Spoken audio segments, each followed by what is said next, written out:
My name is Mark O'Neill, and I'm 42 years old.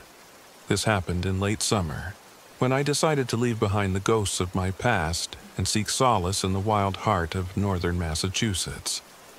I had spent too many years drowning in regret and painful memories, and the promise of isolation in the deep woods of the Red Pines near Shelburne Falls seemed like a fitting escape. Little did I know that the sanctuary I sought would transform into a battleground between ancient darkness and my own inner demons. I drove my weathered RV along winding back roads, its engine sputtering like an old man struggling to catch his breath. The vehicle was a relic, plagued by electrical gremlins, flickering lights, and a persistent low hum that I half suspected was more than just mechanical decay. Every time the dashboard blinked with erratic warnings, a chill would run down my spine. Yet, I clung to the hope that this journey was my ticket to healing, a way to reconcile the man I had become with the man I longed to be. After hours of solitary driving through a landscape painted in the deep greens and ruddy hues of summer, I finally arrived at the edge of the Red Pines. The area was famous among locals for its stark beauty and whispered legends. Tall, scarlet-hued pine trees swayed in the gentle breeze, their needles shimmering in the sunlight. Yet, beneath this serene facade, a palpable sense of unease lurked, an aura that hinted at secrets best left undisturbed. I set up camp in a small clearing, parking the RV in a spot that offered a modest view of the forest. My plan was simple: spend a few days journaling, hiking the narrow trails, and, above all, finding a quiet space to come to terms with my past. The first couple of days passed with deceptive calm. I roamed the woods, noting the vivid bursts of color and the intricate patterns of nature, and even found solace in the solitude. However, even as I sought peace, I couldn't shake the feeling that I was being watched. One afternoon, while exploring a particularly dense section of the forest, I stumbled upon something odd. Carvings etched deeply into the bark of a massive pine. The symbols were not like any writing I'd seen before. They resembled runes or markings that hinted at ancient rituals. I took several photos, feeling a mixture of fascination and dread. The carvings seemed almost to pulse with a life of their own, and I couldn't help but wonder if they were a remnant of a long-forgotten tradition, or perhaps a sign of something far more sinister. My unease grew when I decided to venture into the nearby town for a brief respite. I ducked into a small diner, the kind of place where locals gathered to exchange stories over lukewarm coffee and worn vinyl booths. There, I met Tom, a grizzled, no-nonsense bartender with deep-set eyes and a voice that carried the weight of many unspoken stories. Over a cup of black coffee, Tom spoke in low, cautious tones. "You're in the Red Pines now, Mark," he said, his gaze unwavering. "These woods aren't like anywhere else. Folks here still talk about the old ways, about rituals and the kind of people who walk these forests in the dead of night. You'd best be careful, or you might just become part of their story." His words, laced with a hint of warning and bitterness, echoed in my mind long after I left the diner. I didn't know if he was just a superstitious local or if there was truth to his cryptic message, but his words stirred something deep within me, a realization that my escape might not be as simple as I'd hoped. Returning to the RV, I found that the electrical issues had worsened. The lights flickered more erratically, and the hum that I dismissed as mechanical noise now sounded almost like a whisper, a constant, unsettling murmur that I could almost understand if I strained my ears. With the encroaching dusk, the once inviting interior of the RV began to feel like a trap, as if the very walls were closing in on me. That night, as I sat alone with my thoughts, the silence of the forest was shattered by an inexplicable sound. A series of measured, deliberate footsteps circling the RV.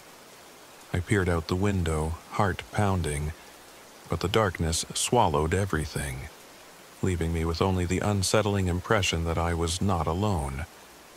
The wind, normally a soothing companion, now carried strange, muted whispers that seemed to form words I couldn't quite decipher. The following morning, I ventured out on foot, determined to discover the source of these disturbances. My path led me off the beaten track, deep into the tangled underbrush where the forest floor was littered with fallen leaves and brittle twigs. It was there, hidden away in a dense thicket, that I discovered a small, inconspicuous cache. Among the scattered items were remnants of what looked like ritualistic paraphernalia, fragments of animal bones, charred scraps of cloth, and, most disturbingly, a crudely drawn map marked with the same symbols I had seen carved into the trees. My hands trembled as I studied the map, the markings aligning with the strange carvings. The discovery sent a chill through me, a visceral warning that I had wandered into territory where the old ways were not only remembered but actively practiced. The map hinted at secret gatherings, of rituals performed under the cloak of darkness by people who believed in the primal power of the forest. It was a grim puzzle that pointed to a cult steeped in indigenous traditions, one rumored to be as brutal as the legends of cannibalism whispered in hushed tones. As dusk fell that day, I returned to the RV with the weight of this new knowledge bearing down on me. The forest was transforming once again as the heat of the day gave way to a cool, almost oppressive twilight. I could hear the distant rustle of leaves and the occasional snap of a branch, a reminder that the wilderness was alive and unpredictable. The RV's fragile security now felt like a mere illusion of safety.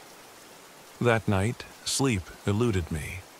I lay awake listening to the ceaseless murmur of the wind, each gust sounding like a spectral chorus of voices. Every creak and groan of the RV was magnified in the darkness, and I found myself hyper-aware of every sound, every shadow that danced just beyond the reach of the dim interior light.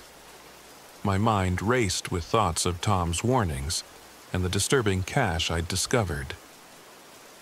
Was I being targeted by something or someone? Was the presence I felt merely a product of isolation in my troubled past, or was it something far more sinister? Somewhere in the middle of the night I heard it. A deliberate, rhythmic tapping against the RV's metal exterior. My heart pounded as I reached for the flashlight, my mind conjuring images of hooded figures creeping through the trees. I opened the door just a crack, peering out into the darkness, but saw nothing more than the swaying silhouettes of the red pines. The tapping stopped as suddenly as it had begun, leaving me trembling in the silence. The next morning, I gathered my scattered wits and resolved to confront the encroaching menace head-on. I reviewed my journal, reading through the frantic, halting notes I'd scribbled during the night. Each line was a testament to the isolation and growing paranoia that had gripped me. The realization struck me hard. I was no longer merely a man seeking solace in nature. I was a man being hunted by the vestiges of a dark, ancient tradition. My decision was made when the RV's engine sputtered and died during an early drive. I was stranded, forced to abandon the false security of my motorhome and move on foot. I packed what little I had, including the strange map and a few essential supplies, and began a tense journey through the forest. The oppressive silence and the eerie, unyielding presence of the red pines made every step feel like a march towards an unknown fate. As I pressed deeper into the forest, the atmosphere grew heavier. The remnants of civilization were replaced by an almost primeval landscape, where every rustle of leaves and snapping twig seemed loaded with intent. The symbols and runes I'd seen were everywhere now, carved into tree trunks, etched onto rocks, and marked on ancient stone altars hidden beneath thick moss. Each discovery reinforced the dreadful reality that I was encroaching on a sacred territory, one fiercely guarded by those who still believed in the old ways. Late one humid evening, as the sky bled into shades of bruised purple and the first stars began to twinkle weakly above, I heard the unmistakable sound of footsteps once again, this time closer and more numerous. I crouched behind a cluster of ferns, my breath shallow, as I watched shadowy figures moving with uncanny precision through the underbrush. Their bodies were shrouded in darkness, and their faces were hidden by hoods decorated with obscure symbols. They moved in a silent procession, a line of devotees on a mission. My pulse raced as I realized they were heading in my direction. I darted silently through the forest, trying to find a place to hide or a route that would allow me to elude my pursuers. My mind raced with fragments of Tom's warnings and the dire implications of the map's cryptic symbols. It was clear now that these cultists were not mere believers in folklore. They were active, dangerous, and willing to go to any lengths to protect the sanctity of their rituals, even if that meant silencing an intruder. The chase was relentless. Branches whipped past my face as I sprinted through the undergrowth, guided by sheer adrenaline and desperation. I could hear the cultists' measured footsteps behind me, their voices low and chanting in a language that made my blood run cold. The forest, which had once offered solace, now became a labyrinth of terror where every twist and turn could spell my doom. Eventually, I found myself cornered in a clearing near an abandoned grist mill. The old mill, its once proud wooden structure now decaying and overrun by vines, stood as a relic of another era, a silent witness to the passage of time and the secrets it held. With no other choice, I barricaded myself inside using broken planks and rusted machinery to create a makeshift defense. Every sound outside the mill's crumbling walls sent a jolt of fear through me. As night deepened and the storm clouds gathered overhead, the cultists finally caught up. I could hear their chants growing louder, more fervent, as if they were invoking the very power of the ancient forest. In the claustrophobic darkness of the mill, I clutched the map and the few supplies I had salvaged, steeling myself for what I knew would be a fight for my life.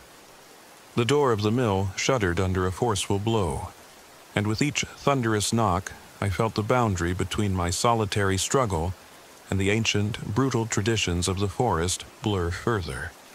The intruders were here, and they were determined to complete their ritual, whatever the cost.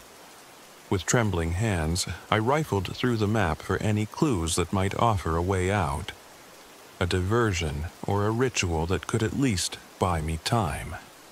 In that desperate moment, I recalled the symbols I'd seen carved into the trees, the ones that seemed to hold a power I couldn't quite decipher. The map suggested that a ritual of appeasement, performed correctly, might cause a temporary pause in the cultists' relentless pursuit, a brief window during which their leader's focus might shift. It was a long shot, but I had nothing left to lose. I stepped out into the storm, the wind howling like a chorus of banshees, and began to recite the hastily deciphered incantation from the margins of the map. Rain battered my face as I forced the words out, the sound of my voice almost swallowed by the tempest. For a heartbeat, time seemed to still, and the chanting outside faltered. I could see the figures hesitating, their synchronized movements momentarily disrupted by the strange cadence of my incantation. But the moment was fleeting. The leader of the group, a gaunt figure cloaked in ragged garments, his face obscured by a hood adorned with ancient symbols, stepped forward. His eyes, burning with a fanatic glow, fixed upon me with a mixture of fury and sorrow. For a brief, terrible moment, it seemed as though he was not merely an agent of the cult, but a living embodiment of the ancient curse that haunted these woods. The ensuing clash was chaotic and raw. The leader lunged, and in the ensuing melee, my makeshift defenses crumbled under the weight of their fanatic zeal. I fought with every ounce of strength, fueled not only by self-preservation but by a desperate need to reclaim the peace I had sought so desperately. Amid the struggle, a sharp pain tore through my side. An unseen force, like a blade of pure malice, struck me down. I staggered, my vision blurring as the world around me spun into a vortex of darkness and storm. In that blur of terror, I lost track of everything except the singular drive to survive. The cultists, their chants now a dissonant cacophony, swarmed around me. I managed to break free from their grasp, my instincts screaming that the only way out was to escape into the storm-laden woods. Every step felt like an eternity as I limped through the underbrush, the searing pain in my side a constant reminder of the battle I had barely survived. I ran until my legs could carry me no further, until the storm and the chaos of the chase merged into a numbing haze. When I finally collapsed beneath the shelter of a gnarled pine, soaked and trembling, I realized that the red pines had not only stripped me of my safety, but had also scarred me in ways that no simple injury could mend. In the days that followed, I slowly made my way back to civilization. The journey was a blur of exhaustion and pain, both physical and emotional. I reached a small roadside outpost where a kind stranger offered me help, a warmth I hadn't felt in weeks. As I sat in a hospital bed, the echoes of that stormy night haunted my every thought. The map and the strange symbols had vanished from my possession, as if the forest itself had reclaimed them, leaving behind only the indelible scars of a night I would never forget. The experience left me profoundly changed. I now know that the wilderness can be as unforgiving as it is beautiful, that the isolation we sometimes seek for solace can become a crucible for ancient, brutal forces. The cultists of the Red Pines, with their fanatic rituals and savage determination, were not mere relics of old folklore. They were real, dangerous, and driven by a belief system that had withstood the test of time. Their pursuit had been relentless, and the confrontation had forced me to face not only a physical threat but the darker parts of my own soul. I often lie awake at night, the rhythmic drumming of rain on my window echoing the chaotic chant of that fateful night.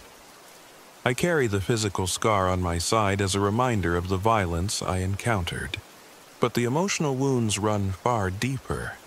The memories of those hooded figures, the fervent chanting, and the moment when the line between human and supernatural blurred are etched into my mind like an unwelcome tattoo. Yet, through this ordeal, I have learned a bitter lesson about redemption and the price of solitude. I sought escape from my past, hoping to find healing in the isolation of nature, only to discover that some parts of us are inescapable, echoing through the corridors of time and manifesting in the most unexpected places. The Red Pines had become a mirror reflecting my own inner turmoil, where every step into the dark forest was a step toward confronting the demons I had long tried to bury. Now, as I write these words with a cautious hope that I might someday reclaim some semblance of normalcy, I remain haunted by the mysteries of that night. I no longer view the forest simply as a retreat from the chaos of life, but as a living, breathing entity, a keeper of ancient secrets and brutal traditions that defy easy explanation. The storm that night in the Red Pines was not merely an act of nature. It was a reckoning, a reminder that in the face of primal forces, even the most solitary soul is never truly alone. I share my story not to instill fear in the hearts of wanderers, but to serve as a cautionary tale. When you venture into the unknown, be mindful that the past never truly fades away. Sometimes, in our quest for solitude and redemption, we awaken forces that have lain dormant for centuries. Forces that are as ancient and relentless as the forest itself. And sometimes the price of survival is not only measured in scars and sleepless nights, but in the loss of innocence and the stark realization that the darkness we fear may also reside within us. My name is Mark O'Neill, and the Red Pines will forever be a part of me. A testament to the night I faced the unfathomable and emerged, forever changed, with a heart that beats a little more cautiously in the quiet moments before dawn.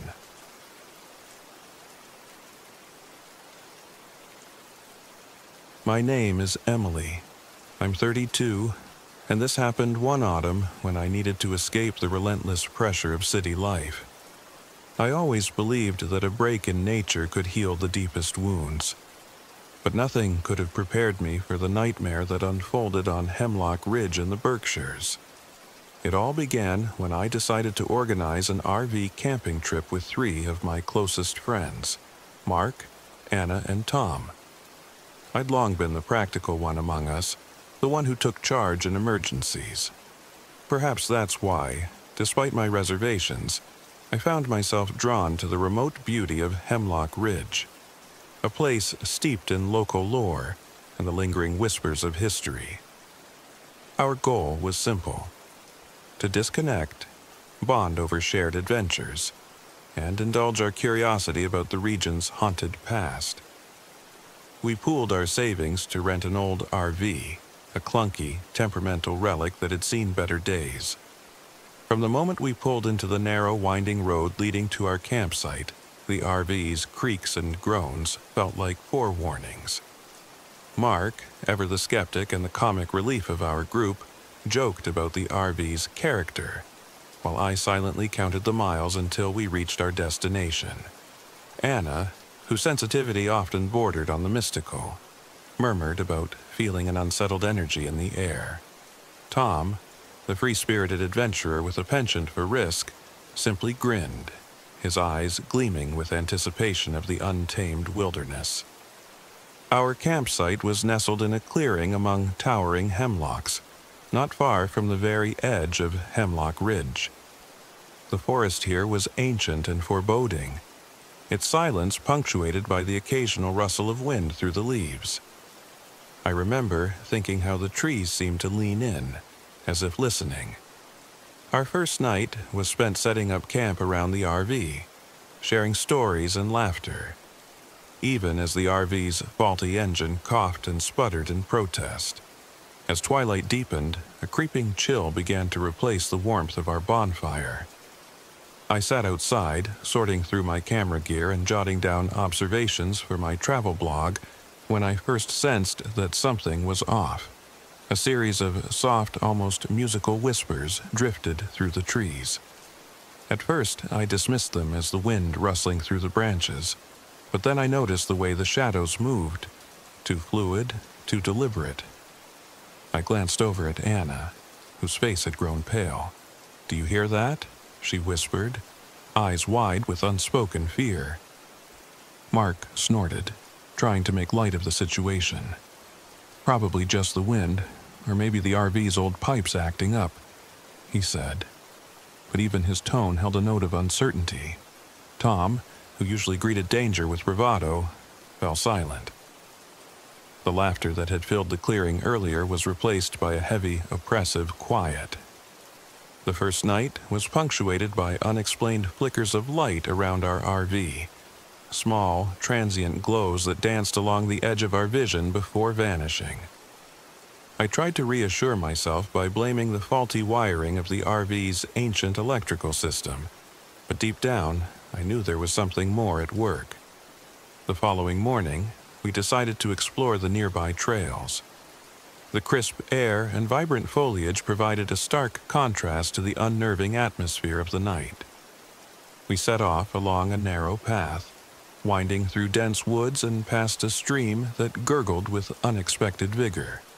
As we trekked, I couldn't shake the feeling of being watched. Every so often, I would catch a glimpse of movement, a flash of white, like the edge of a tattered dress, disappearing behind a tree.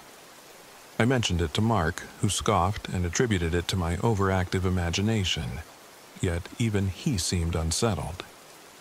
Later that day, we encountered an old local named Mr. Harlow near a weathered roadside marker. His lined face and slow, deliberate speech carried the weight of many winters. Over a cup of lukewarm coffee at a small roadside diner, he spoke in hushed tones about Hemlock Ridge. They say the spirit of a witch wronged during the Salem trials still roams these parts, he said, his eyes glinting with both warning and sorrow. She's a tortured soul, bound to the land by hatred and pain. Don't go wandering after dark. His words, though delivered in a local accent thick with the history of the region, felt like an omen. I listened intently, the seed of dread now firmly planted in my mind. Back at the campsite that evening, tensions among us began to mount. The RV's unreliable condition forced us to improvise repairs, and every mechanical hiccup felt like nature's way of protesting our intrusion. Mark's sarcasm grew sharper, his laughter tinged with bitterness as he blamed the old machine for our plight. Anna's intuition spiraled into anxious whispers about curses and spirits, while Tom's reckless optimism led him to venture off alone to inspect the perimeter of our campsite. I tried to keep everyone focused, reminding them that we were here to enjoy nature. But when I caught sight of an inexplicable figure in the distance, a shadowy shape that bore an uncanny resemblance to a woman in an archaic dress, the veneer of our camaraderie shattered. I called out to the others, but by the time we all gathered, the figure had vanished into the dense undergrowth. In its place, we discovered markings on a tree trunk, symbols that looked like ancient sigils carved into the bark. They sent a shiver down my spine and raised unspoken questions. Had we trespassed on something sacred? Was our presence triggering an age-old anger? That night, as darkness swallowed the forest, the RV seemed to creak under an unseen pressure. The whispers returned, louder and more insistent this time, as if pleading or warning. I sat awake in my bunk, my mind racing with possibilities. Anna's earlier fears of curses and spirits seemed all too plausible now. Meanwhile, Tom insisted on patrolling the perimeter with a flashlight, determined to prove that there was nothing supernatural afoot. Mark, nursing his wounded pride and growing irritation, chose to document the night on his camera, his skeptical eyes betraying a flicker of fear. Around midnight, a sudden, violent crash jolted us from our uneasy sleep. The RV's door slammed open, and a searing wind burst into the confined space. I bolted upright, my heart pounding, and saw Tom struggling to hold the door against the onslaught. Outside, in the flickering beam of his flashlight, I glimpsed a figure. No, not one, but several, moving with an unnatural gait among the trees. They wore the semblance of ancient robes and tattered dresses, their faces obscured by darkness. The local legends had spoken of the witch's spirit, but now I feared we were confronting something even more sinister, a host of malevolent presences tethered to the land. Panic set in. Mark's camera captured a shaky footage of what looked like a spectral procession. Anna began crying softly, her face pale as she muttered about the witch and the restless souls of the damned. I tried to coordinate our efforts, shouting for everyone to retreat into the RV, but the wind, the voices, and the eerie, disjointed laughter that echoed through the trees made it nearly impossible to focus. The entities did not immediately attack. Instead, they seemed to circle our RV, a silent, ghostly audience to our terror. I felt as if the very air had turned heavy with malice, each breath a struggle against an invisible force. In that frozen moment, I realized that this was no mere haunting. It was a battle for our survival. In the ensuing hours, our group dynamics fractured under the strain. Mark's skepticism had eroded entirely, replaced by a desperate need to understand the inexplicable. He insisted we had to document every detail. even as the supernatural forces grew bolder. Anna, overwhelmed by the spectral visions and the constant sense of dread, retreated into herself, her intuitive warnings now a constant hum in our collective consciousness. Tom, whose risk-taking had always been a double-edged sword, began wandering further into the darkness, driven by a reckless need to confront the apparitions head-on. I, burdened with responsibility, tried to hold everything together, even as the fear gnawed at my rational mind. The witch's presence escalated in violence as the night wore on. I watched in horror as a figure, indistinguishable from the spectral witch, lunged at Tom while he was inspecting a particularly ominous tree. His scream pierced the night, a raw cry of pain and terror. I rushed out of the RV, my heart pounding in my ears, only to see him collapse on the forest floor, blood seeping from a deep gash on his forehead. The realization hit us like a tidal wave. This was no mere haunting. The witch's spirit was actively hunting us, its malevolence taking a corporeal form that could inflict mortal wounds. Desperation drove us to search frantically for answers. In the cold light of dawn, after a night that felt like an eternity, we gathered around our damaged RV, which now seemed more like a fragile island in a sea of hostile darkness. Mark, still clutching his camera as if it were a talisman, revealed that his recordings contained not only images of the spectral figures, but also a low, guttural chant that sounded like a prayer or a curse. Anna's eyes were haunted by visions she could not shake, and Tom, despite his injury, insisted on venturing back to the site where he was attacked. I argued that we needed to leave, to abandon this cursed place, but the chilling knowledge that Hemlock Ridge held secrets that defied easy escape was paralyzing. We scoured local archives and consulted the few remaining residents in nearby towns. Mr. Harlow's words resonated in my mind as I pored over yellowed newspaper clippings and brittle folk tales. The spirit of the witch, wronged and bound by centuries of injustice, was said to be capable of manifesting not only as a solitary entity but also as a host for other vengeful spirits, an entire chorus of retribution against the living. I learned that the markings we had found were not random. They were a protective ward designed to contain her wrath, a symbol of ancient rituals meant to appease a spirit that was as dangerous as she was sorrowful. Armed with this grim knowledge, we resolved to confront the terror head-on.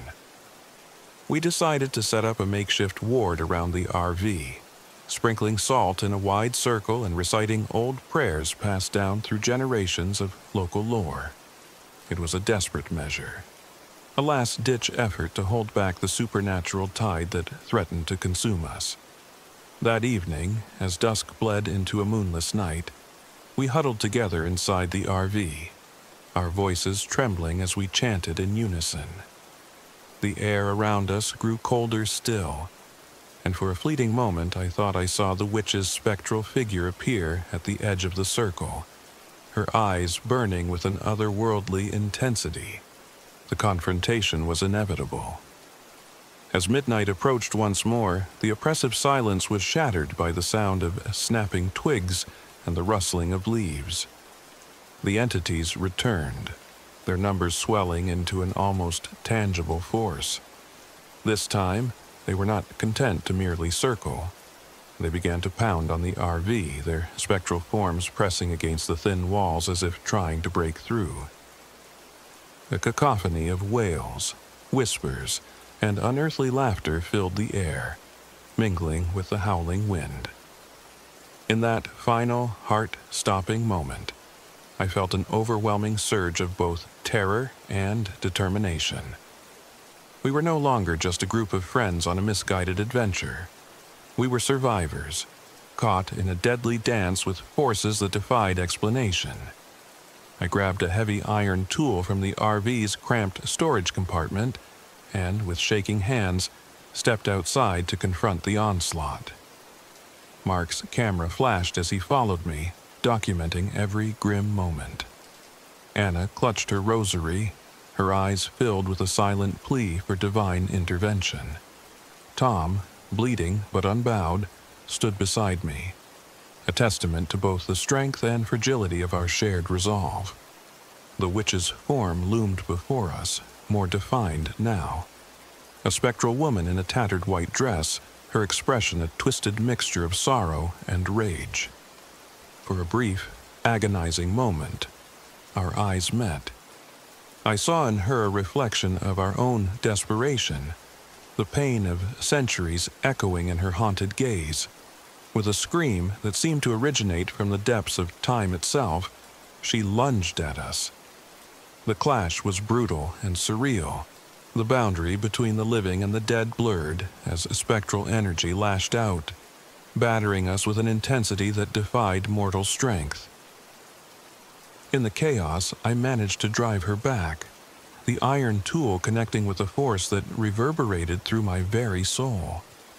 Mark's camera captured every desperate moment, each flash a testament to our struggle. Anna's prayers grew louder, her voice trembling yet resolute, as if her faith could somehow repel the darkness. Tom, though weakened by his injury, fought with the fierce determination of a man who had nothing left to lose. And then, as suddenly as it had begun, the assault subsided. The spectral figures retreated, dissolving into the night like smoke in the wind.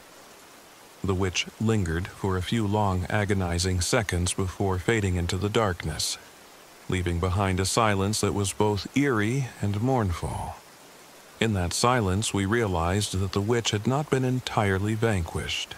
Her presence still lingered in the very soil of Hemlock Ridge, a reminder that some forces of the past could never be fully exorcised. In the days that followed, we struggled to come to terms with the ordeal. Tom's injury, a stark reminder of our brush with death, forced us to seek help and eventually leave the cursed campsite. The RV, battered and unreliable from the relentless supernatural onslaught, was abandoned on a lonely stretch of road as we hiked back to civilization. Mark's recordings became a haunting chronicle of that night, a digital testament to the inexplicable horror we had endured. Anna, whose once bright spirit had been dimmed by the night's events, moved away soon after, seeking solace in the anonymity of a new town. For me, the experience left an indelible mark. I returned to the city with a heavy heart and a mind forever altered by the realization that the past can reach out and seize the present in ways we cannot comprehend. Hemlock Ridge, with its ancient trees and whispered legends, remains a place I dare not revisit. But in quiet moments when the wind is right and the night is especially dark, I can still hear the echoes of that terrible encounter. A reminder that survival in the wilderness sometimes means facing the ghosts of history, both literal and figurative. I often wonder if we truly confronted the witch that night, or if she was merely a manifestation of our collective fears, fueled by bad equipment, group tensions, and the raw power of an ancient, vengeful spirit.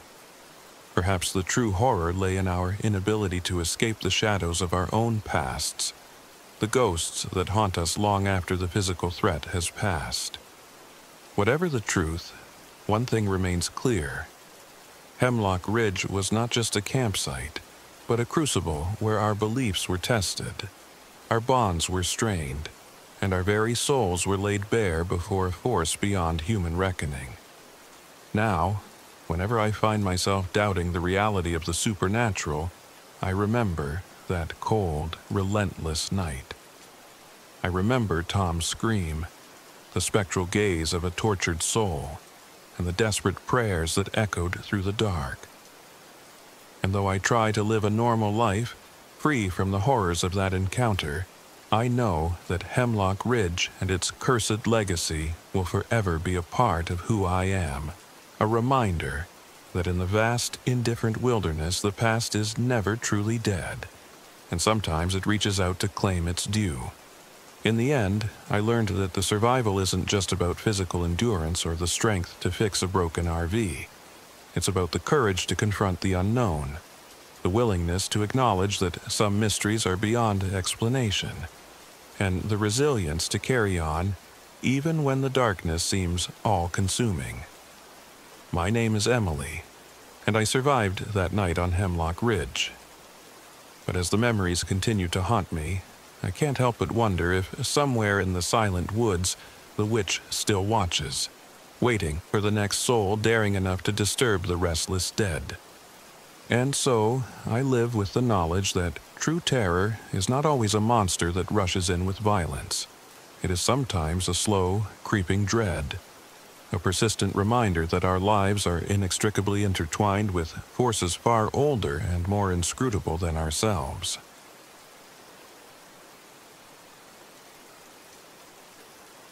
My name is Jeremy Carson, and I'm 35 years old. This happened in the fall of 2024, when I led my small crew on a journey into the heart of Ashfield Woods in northern Appalachian, Massachusetts, a place steeped in lore and whispered secrets. I had always prided myself on my rationality and pragmatism, yet I couldn't shake the magnetic pull of the unknown. That drive pushed me, along with my companions Melissa Torres and Corey Daniels, into a venture to uncover the truth behind a local legend, the Witch of Ashfield Woods.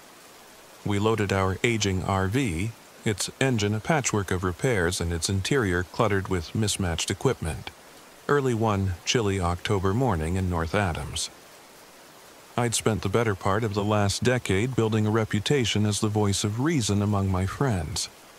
Yet I secretly yearned to see something inexplicable, something that defied the logical order of our everyday lives.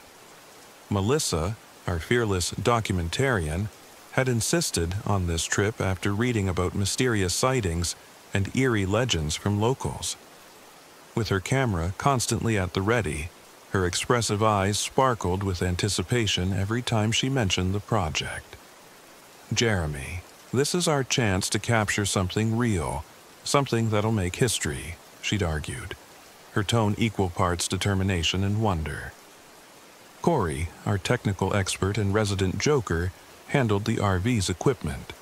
His light-hearted banter often eased the tension, though I noticed a tremor in his laugh whenever our equipment malfunctioned. His expertise was indispensable, even if our gadgets occasionally failed us at the most inopportune moments. Our plan was to travel from North Adams, stopping at historical landmarks and local taverns to gather clues, before setting up camp in a clearing rumored to be the epicenter of supernatural activity. We intended to create a documentary that would reveal the darker layers of Ashfield Woods' history, a story that blended old New England witchcraft tales with modern-day experiences. The first leg of our journey was surprisingly uneventful, at least by conventional standards. However, as we drove deeper into the backroads of northern Appalachia, the atmosphere shifted. The roads narrowed and the familiar buzz of civilization gave way to the haunting quiet of dense woods and winding trails. On our second night, while parked in a clearing just off an unmarked road, we encountered subtle anomalies that set our nerves on edge. I remember sitting on the RV's creaking porch with a steaming cup of coffee when I heard it, a faint, almost imperceptible whisper that seemed to emanate from the forest. I listened intently, but all I could discern were murmurs that quickly faded into the rustling of leaves.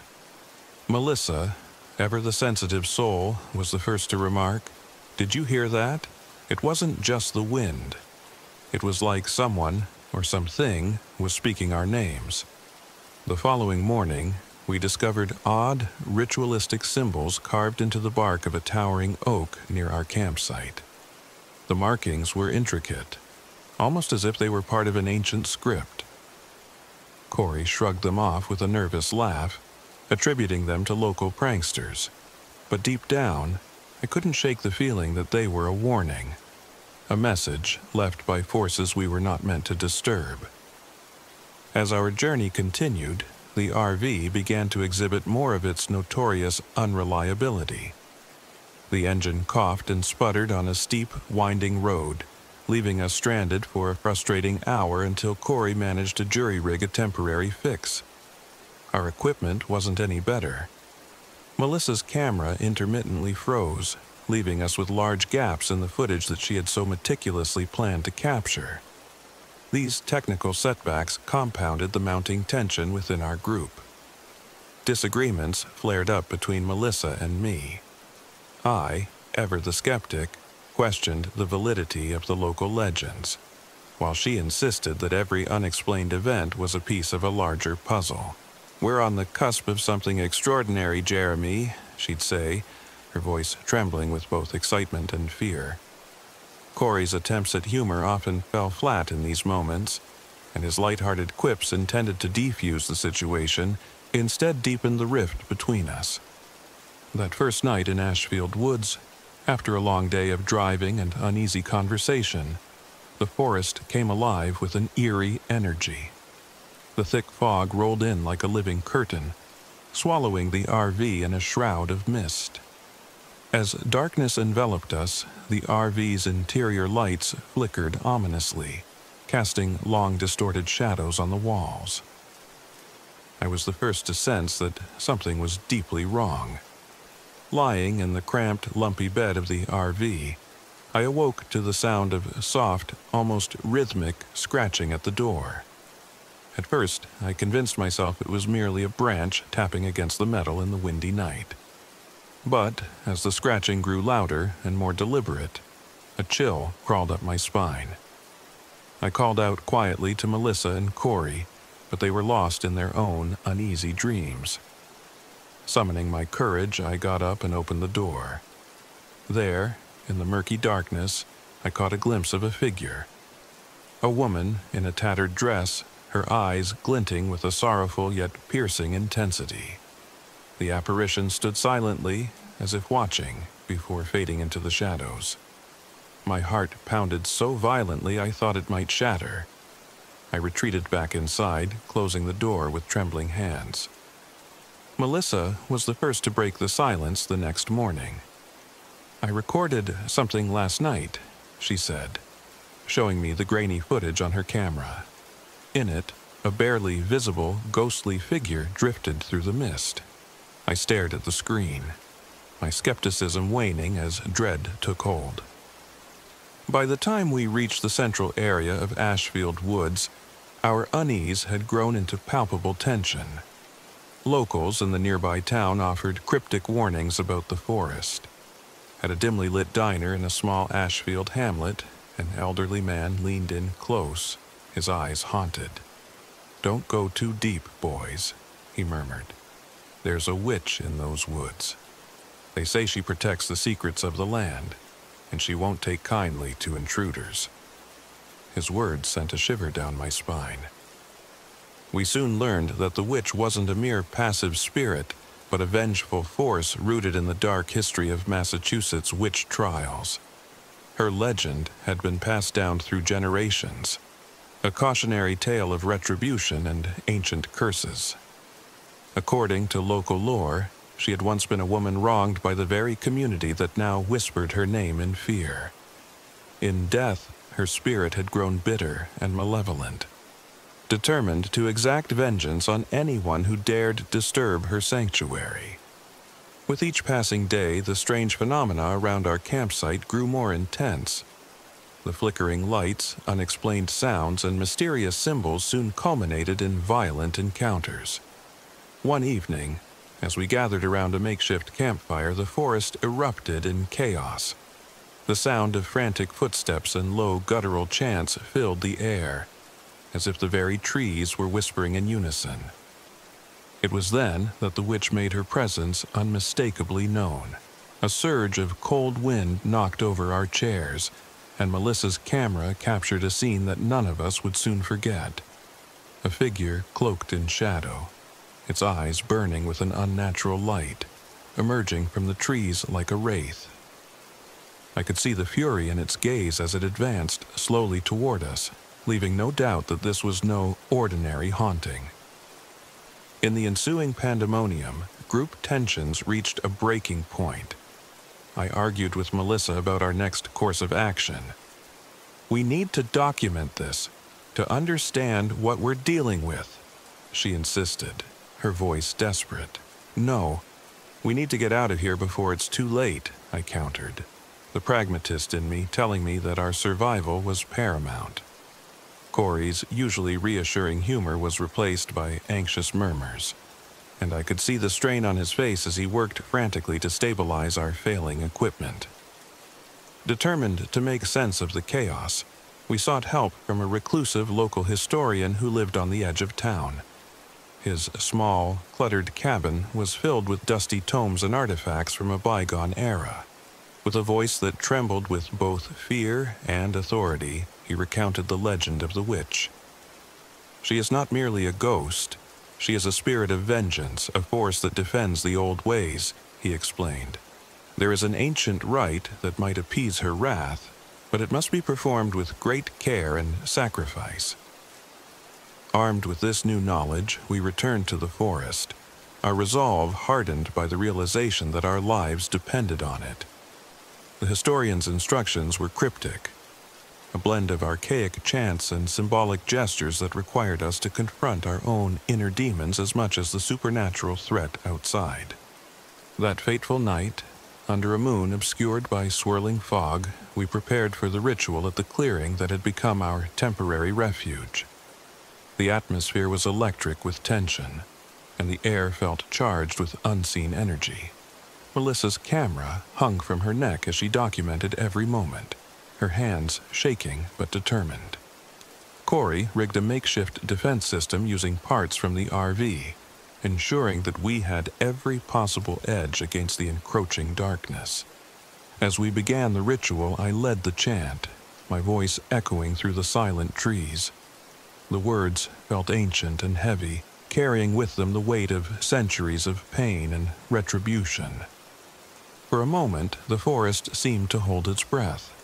The wind died down, and even the erratic flicker of our failing lights subsided, replaced by a ghostly luminescence that bathed the clearing in an otherworldly glow. Then, as if summoned by our desperation, she appeared. The Witch of Ashfield Woods materialized before us, a spectral figure clad in ragged garments, her eyes ablaze with a mix of fury and sorrow. The air around her crackled with malevolence as she advanced. Every step she took was measured, deliberate, as if the very ground trembled under her influence. I felt a profound terror ripple through me, but I also sensed a deep sadness, a story of injustice that lay behind those wrathful eyes.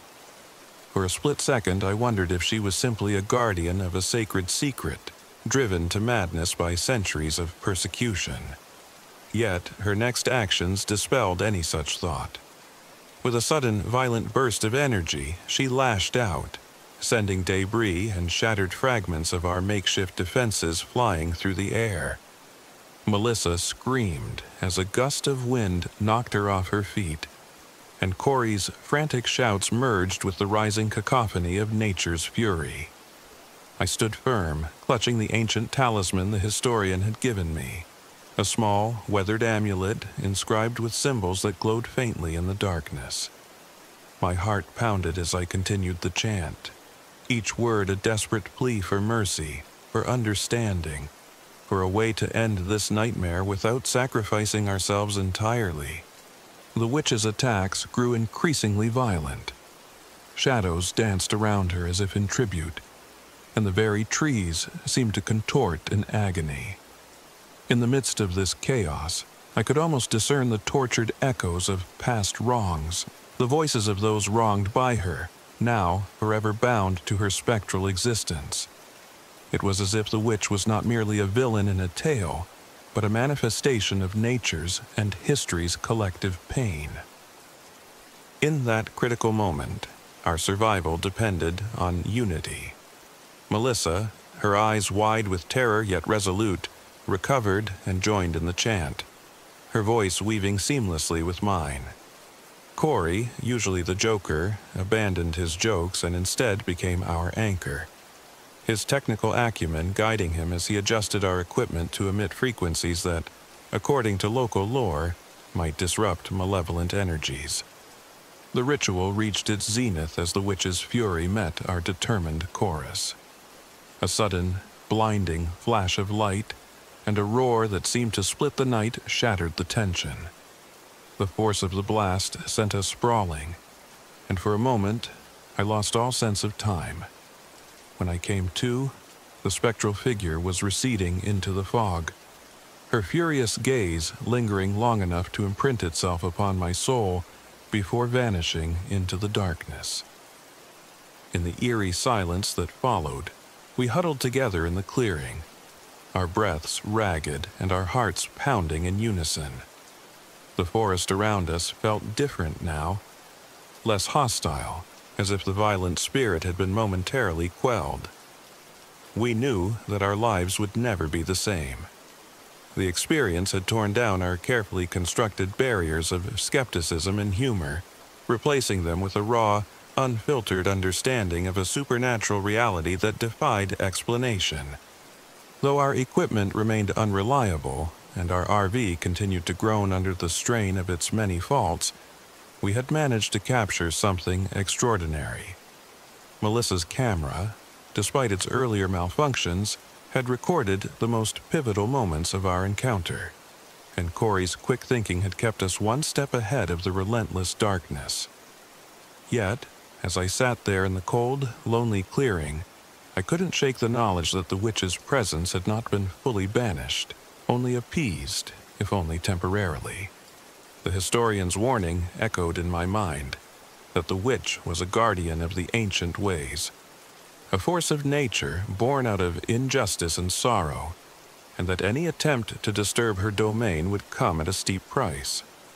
Our decision to document the legend had been driven by a desire for truth and adventure, but it had also forced us to confront the limits of our own understanding.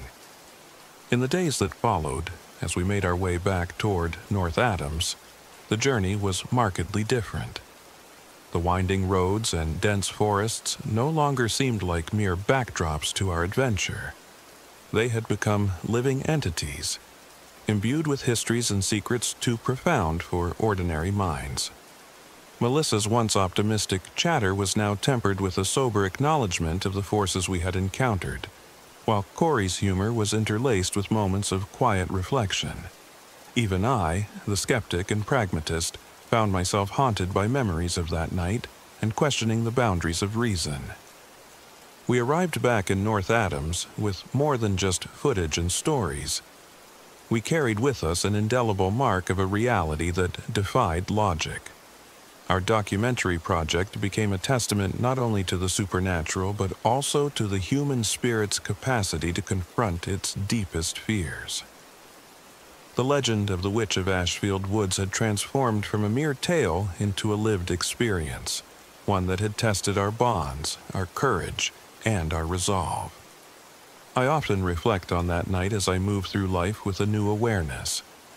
The isolation of the woods, the echoes of ancient curses, and the visceral encounter with a vengeful spirit have taught me that survival sometimes means embracing the inexplicable, even when it shakes you to your very core.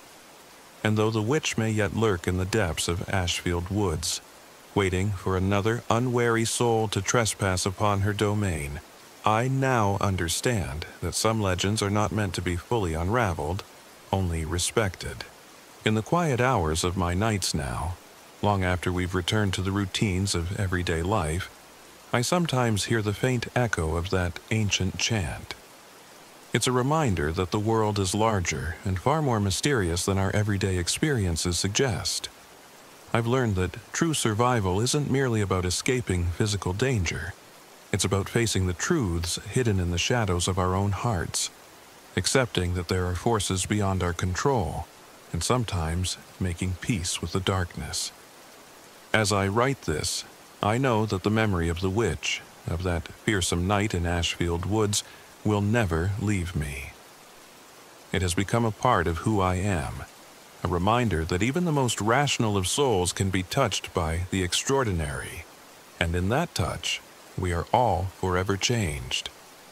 This is the story of how an ordinary man, with a love for logic and a mind steeped in reason, was forced to confront a force of nature that defies explanation.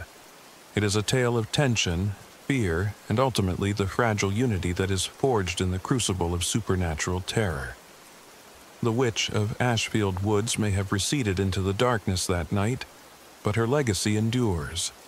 A timeless reminder that sometimes the line between myth and reality is dangerously thin.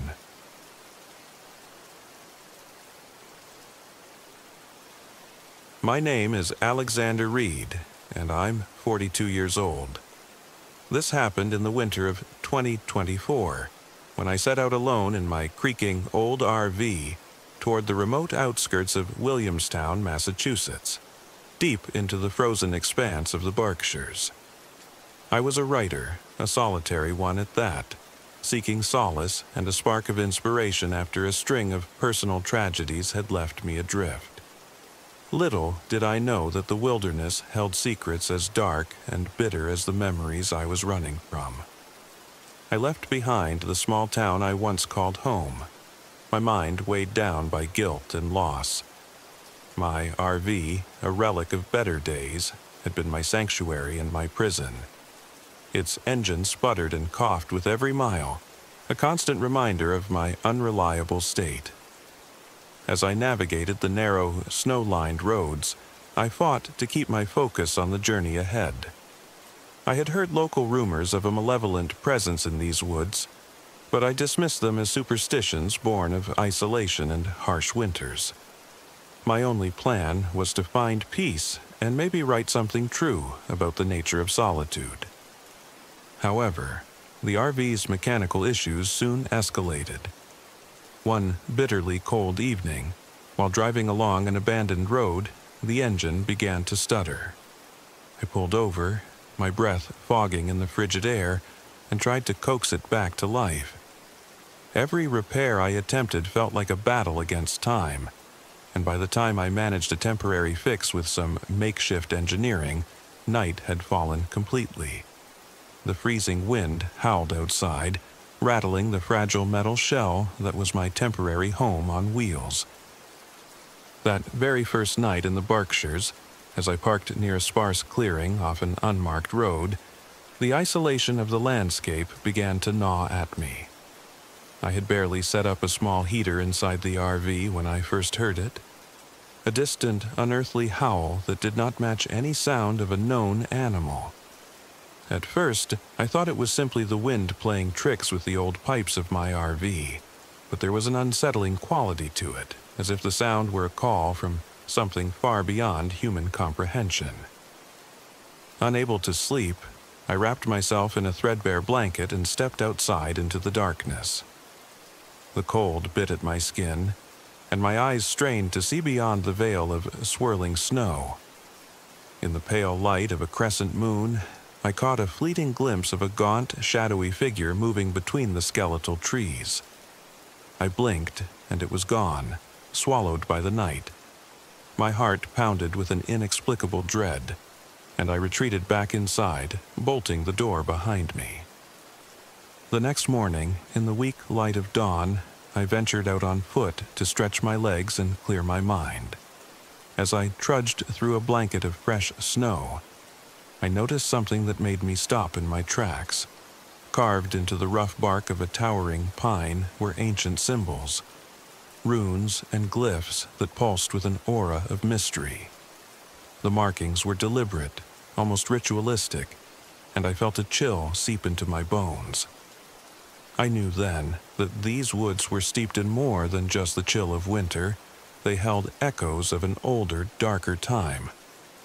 A few steps further along a barely visible trail, I discovered a battered leather-bound journal half buried in the snow.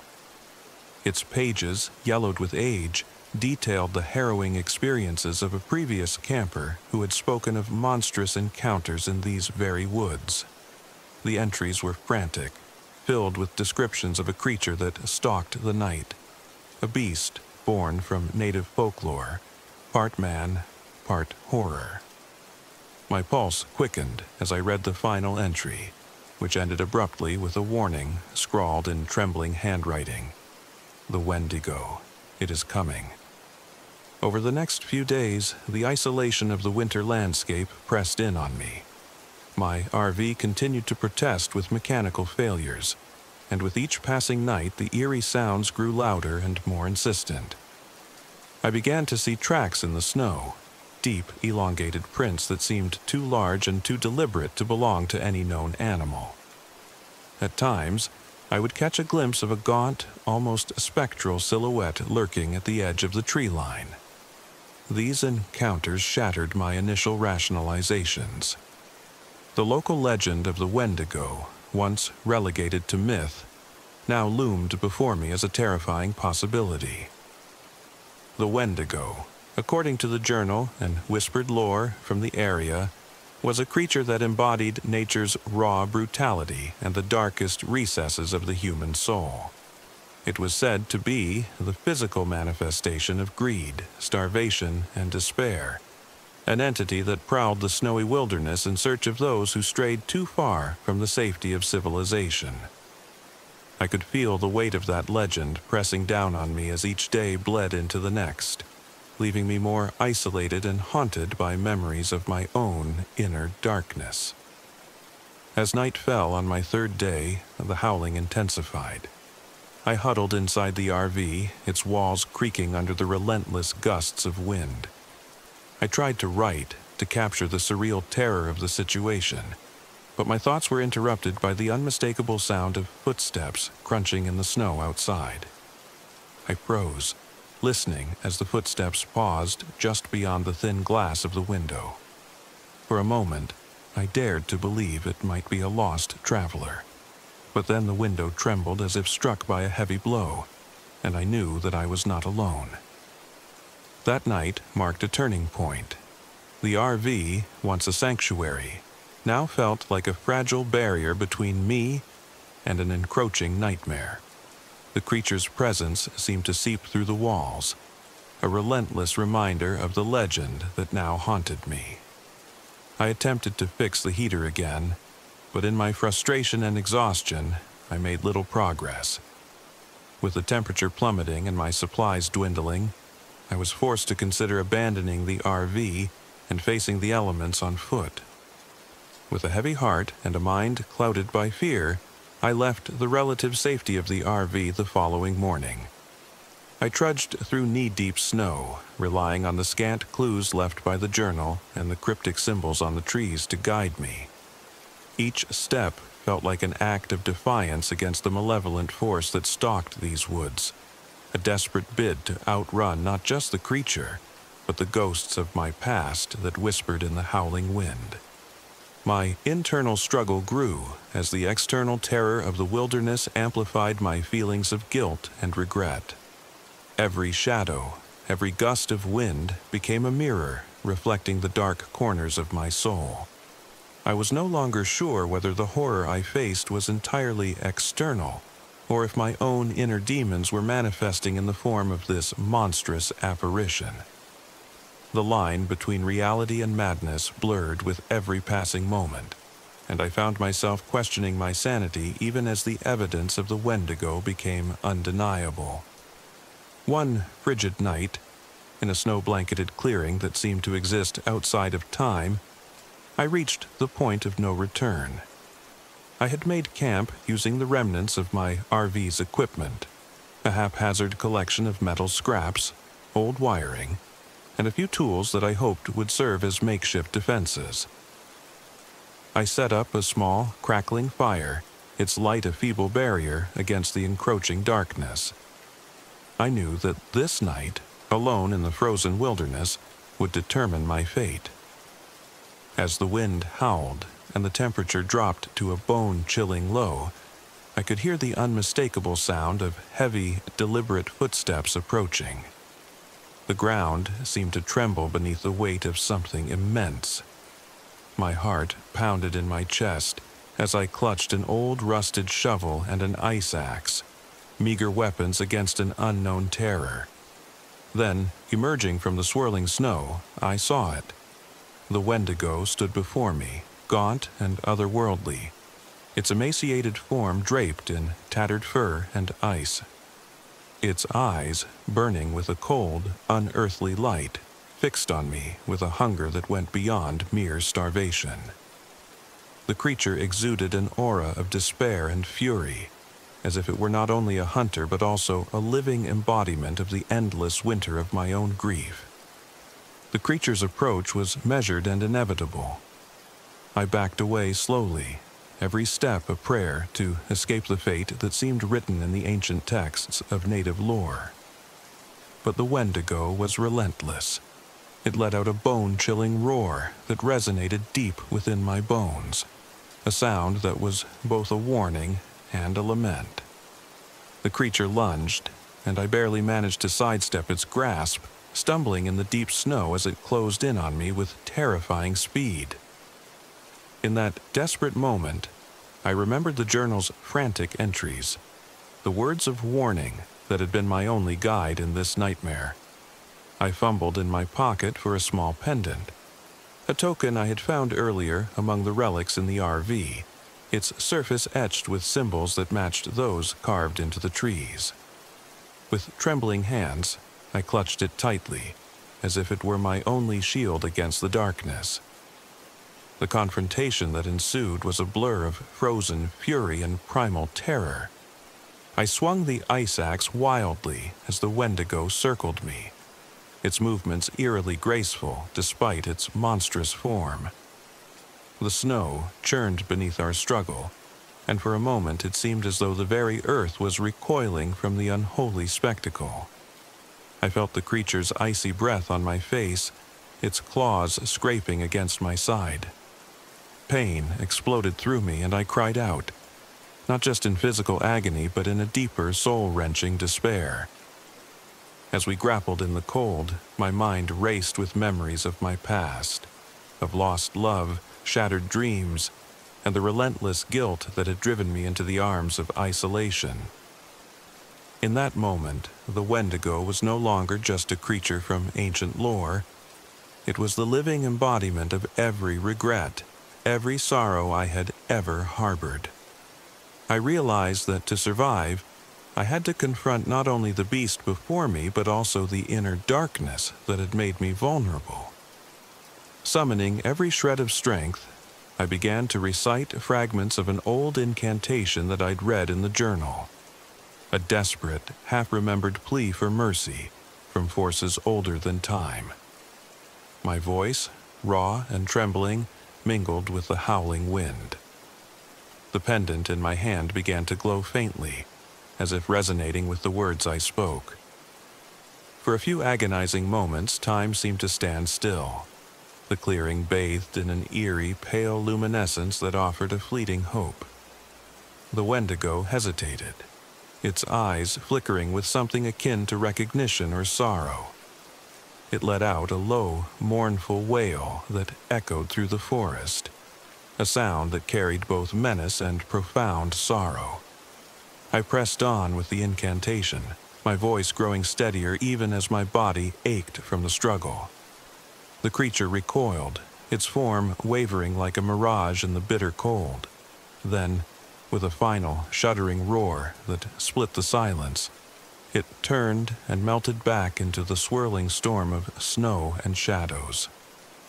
I slumped to the ground in the clearing, my body trembling not only from the cold, but from the overwhelming rush of emotions that surged within me. The confrontation with the Wendigo had left me battered and scarred, yet in its wake I sensed a profound transformation.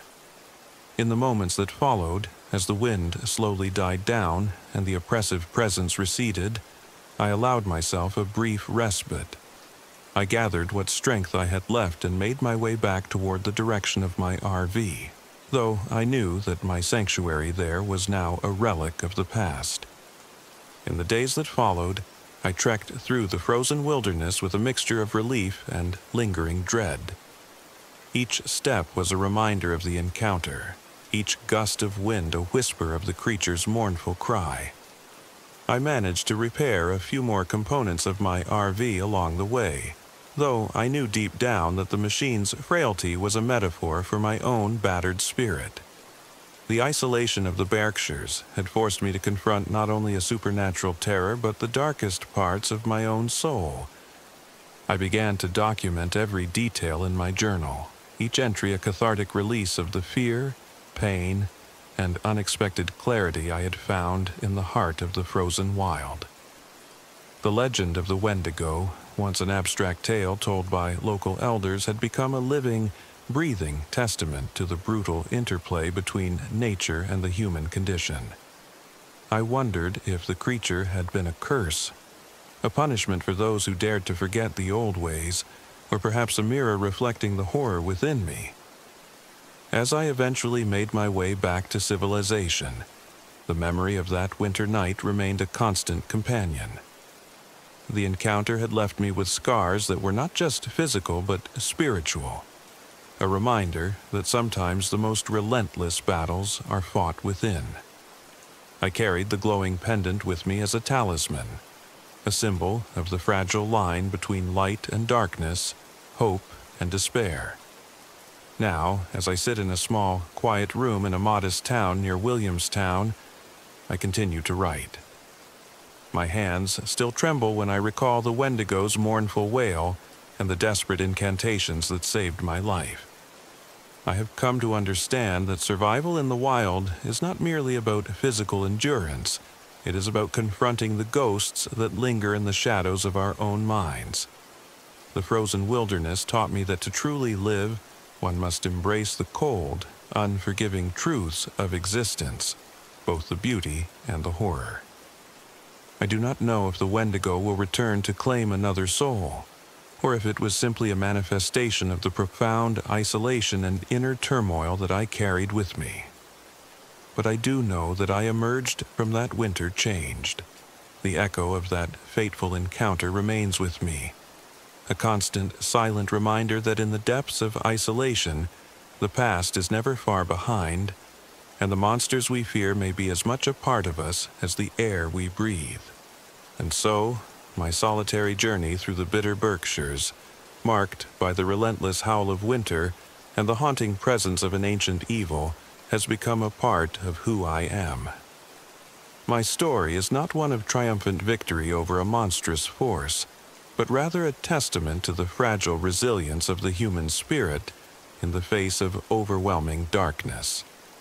The Wendigo's echo reverberates in every word I write, a ghost of the wilderness that will forever remind me of the night I confronted my deepest fears and found in the heart of the frozen wild the strength to continue.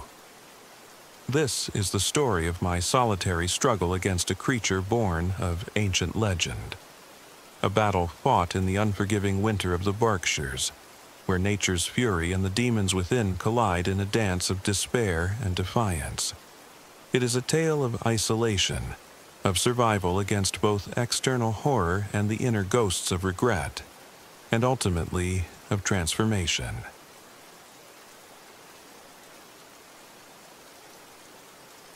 My name is Liam Harrison. I'm 32. And this is the account of the most terrifying weekend of my life. A weekend that began as an adventure into the heart of Mount Greylock and evolved into a nightmare that I still struggle to comprehend. I had always been fascinated by the local folklore of northern Massachusetts, and when a chance to explore the rugged trails of Mount Greylock arose, I knew I had to gather a few like-minded souls for an RV camping expedition. I wasn't going alone. Along with me were Nora Evans, a headstrong and adventurous spirit whose skepticism was as strong as her desire for thrill. Samir Rodriguez, a tech-savvy documentarian who believed that every ghost story could be captured on camera if only the equipment worked properly. And Megan O'Connor, a level-headed mediator whose empathetic nature often concealed her deep-seated fears. We pooled our resources, rented an old RV that had seen better days, and set off in early October, when the autumn chill was already creeping into the bones of the forest. The drive up to Mount Greylock was filled with animated chatter about local legends, tales of a ghostly witch known as the Widow of Greylock, whose mournful cries were said to echo through the pines, cursing anyone who dared disturb her final resting place. I was in my element, recounting the history I'd painstakingly researched over the months. Nora listened with a wry smile, dismissing it as folklore, while Samir fiddled with his camera equipment, convinced that modern technology could debunk old superstitions. Megan, quiet yet observant, offered soft assurances, though her eyes betrayed a hint of anxiety. Our arrival at the designated clearing on Mount Greylock was met with the kind of eerie silence that seems to press in on you. The RV's GPS had already begun acting up, sending us on winding, unplanned detours. We parked near a cluster of ancient pine trees, their twisted branches silhouetted against the darkening sky. The chill in the air wasn't just from the dropping temperature. It was as if the forest itself exhaled a warning. That first evening, as we set up our temporary camp, trouble began in subtle, almost imperceptible ways. I remember the soft, disembodied whispers that drifted on the wind as the sun dipped below the horizon. At first, I assumed it was just the rustling of the leaves, but there was a cadence to those sounds, a gentle, almost sorrowful melody that hinted at centuries-old grief. Samir's gadgets started acting erratically. His voice recorder captured static that occasionally resolved into what sounded like frantic, whispered words. But by the time he replayed the footage, the audio was lost to a cascade of interference. Dinner was a quiet affair. We sat around a modest campfire, the flickering light playing tricks on our eyes. Nora joked about the legends, saying, "Maybe the ghost's just hungry for company." Her laughter was forced, and I could tell that deep down she wasn't entirely dismissive. Megan's eyes lingered on the tree line, as if expecting someone, or something, to emerge at any moment. As night fell deeper, the temperature plunged, and an unnatural fog began to settle around our campsite. I decided to take a short walk to clear my head, leaving Samir, Nora, and Megan to monitor the equipment. Walking along a narrow path illuminated only by the pale glow of my flashlight, I noticed strange carvings on the bark of an old oak. The symbols looked eerily similar to Puritan-era sigils I had studied, a reminder of the dark rituals that once plagued these lands. Returning to camp, I couldn't shake the feeling that something was watching us. Megan, already uneasy, confided in me, "Liam, I keep feeling like there's someone, or something, just beyond the trees."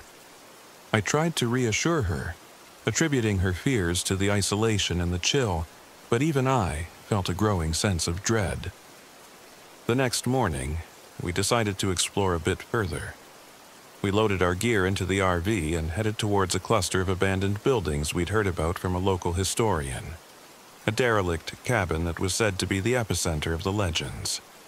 The journey was hampered by the RV's unreliable navigation system, which kept recalculating our route as if intentionally leading us astray. Samir's cameras recorded every moment, though the footage was interspersed with unexplained glitches and momentary blackouts.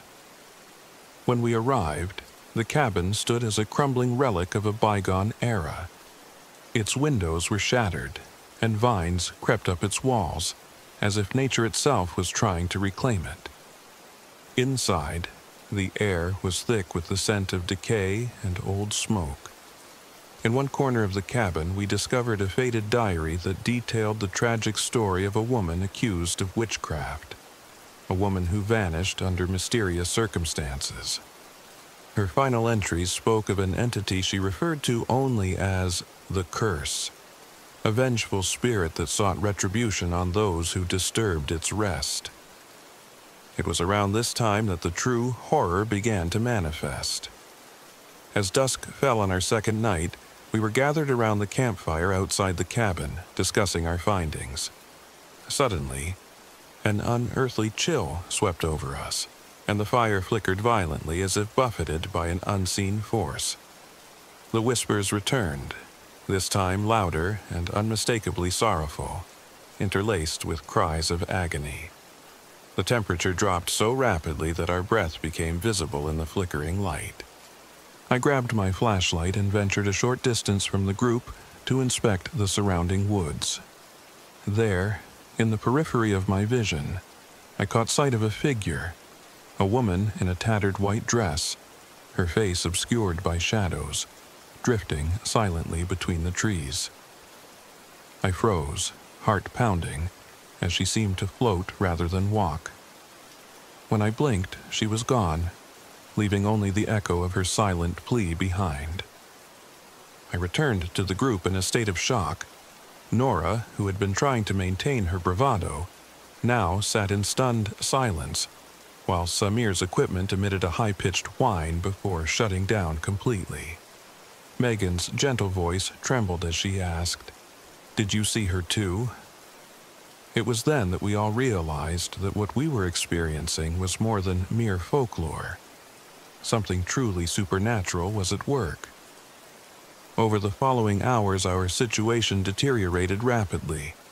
The oppressive atmosphere of the forest grew thicker, and the once faint whispers turned into clear, anguished voices that seemed to come from all directions. Shadows danced at the edges of our camp, and the temperature continued to fall.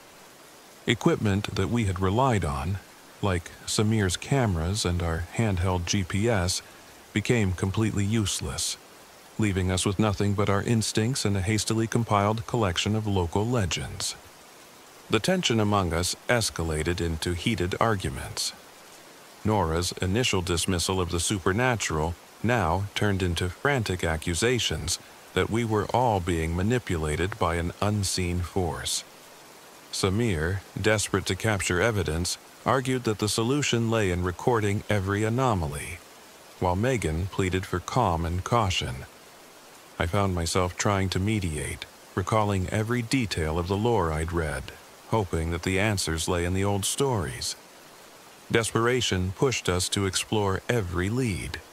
I spent hours poring over historical records at a nearby ranger station the following morning, while the others fanned out in the forest in search of further clues. What I discovered was chilling. Accounts of a curse brought on by the disturbance of sacred ground. A curse said to be carried by the widow of Greylock, a vengeful spirit, once a woman wronged by the Puritans, who now haunted these lands. Her presence was not confined to whispers and shadows. She was known to exact physical terror upon those who dared to disrespect her memory. That evening, back at our campsite, the supernatural occurrences reached a fever pitch. The full moon bathed the forest in an eerie silver light as the fog thickened. Suddenly, objects began to move on their own. A rusted chair slid across the ground, and the remnants of our scattered supplies were flung aside by an invisible force. One particularly violent gust of wind shattered the windows of the RV, sending shards of glass clattering across the floor. Amid the chaos, I saw her again. The white-dressed specter, this time closer, her eyes filled with an unfathomable sorrow and rage. It was clear now that the widow of Greylock was not a passive presence. She was dangerous and violent, determined to make us pay for our intrusion. In a desperate bid to understand her motives, I pieced together clues from the diary and the ranger station records. The curse, it seemed, could be appeased by a ritual, a reparation to the wronged spirit that might pacify her vengeful heart. But the instructions were vague, fragmented across multiple sources, and required us to confront our deepest fears. We huddled together in the RV as night deepened, the spectral presence pressing ever closer. The decision was unanimous yet fraught with fear. We would perform the ritual at dawn in a sacred clearing indicated in the diary. Nora, whose skepticism had crumbled under the weight of the evidence, now clung to me for reassurance, while Samir's once reliable gadgets lay silent, victims of the supernatural interference. Megan, ever the voice of calm, organized our scant supplies: candles, a few ancient relics we had scavenged from the cabin, and a book of local lore to piece together the ritual. Before dawn, as the forest lay in a heavy, suffocating silence, we moved to the clearing. The air was charged with anticipation, and every step felt like it could be our last. In the pale light of the full moon, we arranged our makeshift altar, each of us silently praying that our desperate attempt would be enough to turn the tide. I recited the incantations I'd memorized from the old texts, my voice trembling as I pleaded for mercy from a spirit long denied justice. Megan assisted by lighting the candles, her hands steady despite the palpable fear that hung over us. As the ritual reached its climax, a sudden, violent gust of wind tore through the clearing. The candles sputtered wildly, and the whispering voices crescendoed into a cacophony of anguished cries. In that chaotic moment, I saw the figure of the ghostly witch emerging from the swirling fog, her eyes blazing with wrath. She moved with a supernatural grace, and in her presence time seemed to slow down. The air crackled with an almost tangible energy, and I felt an intense, primal fear grip my very soul. For a long, harrowing moment, the clearing was a battleground between ancient wrongs and desperate attempts at redemption. Our ritual, born out of equal parts folklore and sheer terror, clashed with the relentless force of the curse. I could feel the very earth trembling beneath our feet, as if the land itself was crying out in anguish. Then, just as suddenly as it had surged, the force abated. The ghostly figure paused, her expression softening into a tragic melancholy. In that instant, I understood that she was not merely a vengeful demon, but a tortured soul yearning for peace. But peace would come at a cost. In the turmoil, Nora had been thrown to the ground by a force too powerful for us to withstand. Her cries echoed in the clearing, and as I rushed to her side, the ghost's eyes met mine with a mixture of sorrow and determination.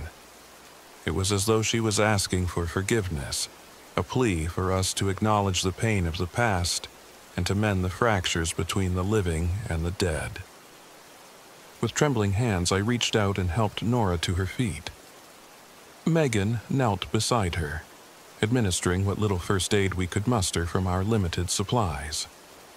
Samir, his camera forgotten for the moment, murmured that this was not the end but only the beginning of our reckoning with forces far beyond our understanding. The ghost lingered just a moment longer before she faded into the mists, leaving us in an uneasy calm. In the aftermath, as dawn broke over Mount Greylock, the forest seemed to exhale a long-held breath. The oppressive fog receded, and the eerie whispers softened into the natural sounds of the waking wilderness. Though our ordeal had left its mark, we had lost valuable equipment, and Nora's injuries served as a stark reminder of the dangers we had faced. We had survived. The ritual had not banished the spirit entirely, but it had eased her wrath, allowing her tragic existence to be acknowledged rather than condemned. Over the next few days, we gathered what strength we could from the ordeal. Nora, recovering slowly, admitted that her skepticism had been irrevocably shattered. Samir, his enthusiasm tempered by the harsh realities of our experience, vowed to approach supernatural phenomena with a newfound respect for the inexplicable. Megan's calm leadership had kept us from descending into chaos, and I, for my part, resolved to continue uncovering the truths hidden within our folklore, albeit with a deeper understanding of the perils involved. Back in civilization, the memory of that fateful weekend on Mount Greylock has haunted my dreams. I still find myself drawn to the wilderness, compelled to seek out the mysteries that linger in the shadows of history. Every rustle of leaves, every inexplicable chill in the air, reminds me that the boundary between our world and that of ancient, tormented spirits is as thin as the autumn mist. And sometimes, when the wind is just right, I can almost hear the widow of Greylock whispering her sorrowful tales, an eternal reminder that some curses, once awakened, are not so easily laid to rest. This experience changed us all. It forced us to confront our deepest fears and to acknowledge that legends are not mere stories. They are echoes of real, palpable pain and injustice. The ghost, the curse, and the terror we faced were as real as the mountains that bore them. In the end, our survival was not just a physical escape from death, but a spiritual journey into the heart of a mystery that transcends time. And although I carry the scars of that night with me, I also carry a profound respect for the voices of the past, voices that still whisper through the pines of Mount Greylock, reminding us that history, no matter how forgotten, never truly dies. Now, whenever I return to the wilderness, I do so with humility and caution. The forest, with all its ancient secrets and restless spirits, remains a place of wonder and fear, a place where the echoes of the past still demand to be heard. And while I may never fully understand the true nature of the widow's sorrow or the full extent of the curse, I know one thing for certain. Sometimes, survival means facing not only the dangers that lurk in the dark, but also the dark truths of history itself. That weekend on Mount Greylock was a turning point in my life. It taught me that the line between myth and reality is often blurred by the passage of time, and that sometimes the only way to appease a vengeful spirit is to listen, to really listen to the whispers in the pines.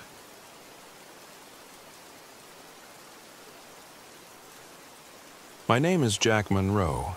I'm 47, and this happened in late October when the Hoosac Range was cloaked in an unsettling autumn chill. I had been running from my past for far too long, a past filled with mistakes, guilt, and the echoes of lost comrades from my military days. As an aspiring writer, I'd come to believe that solitude in the wilderness could grant me the clarity I so desperately craved.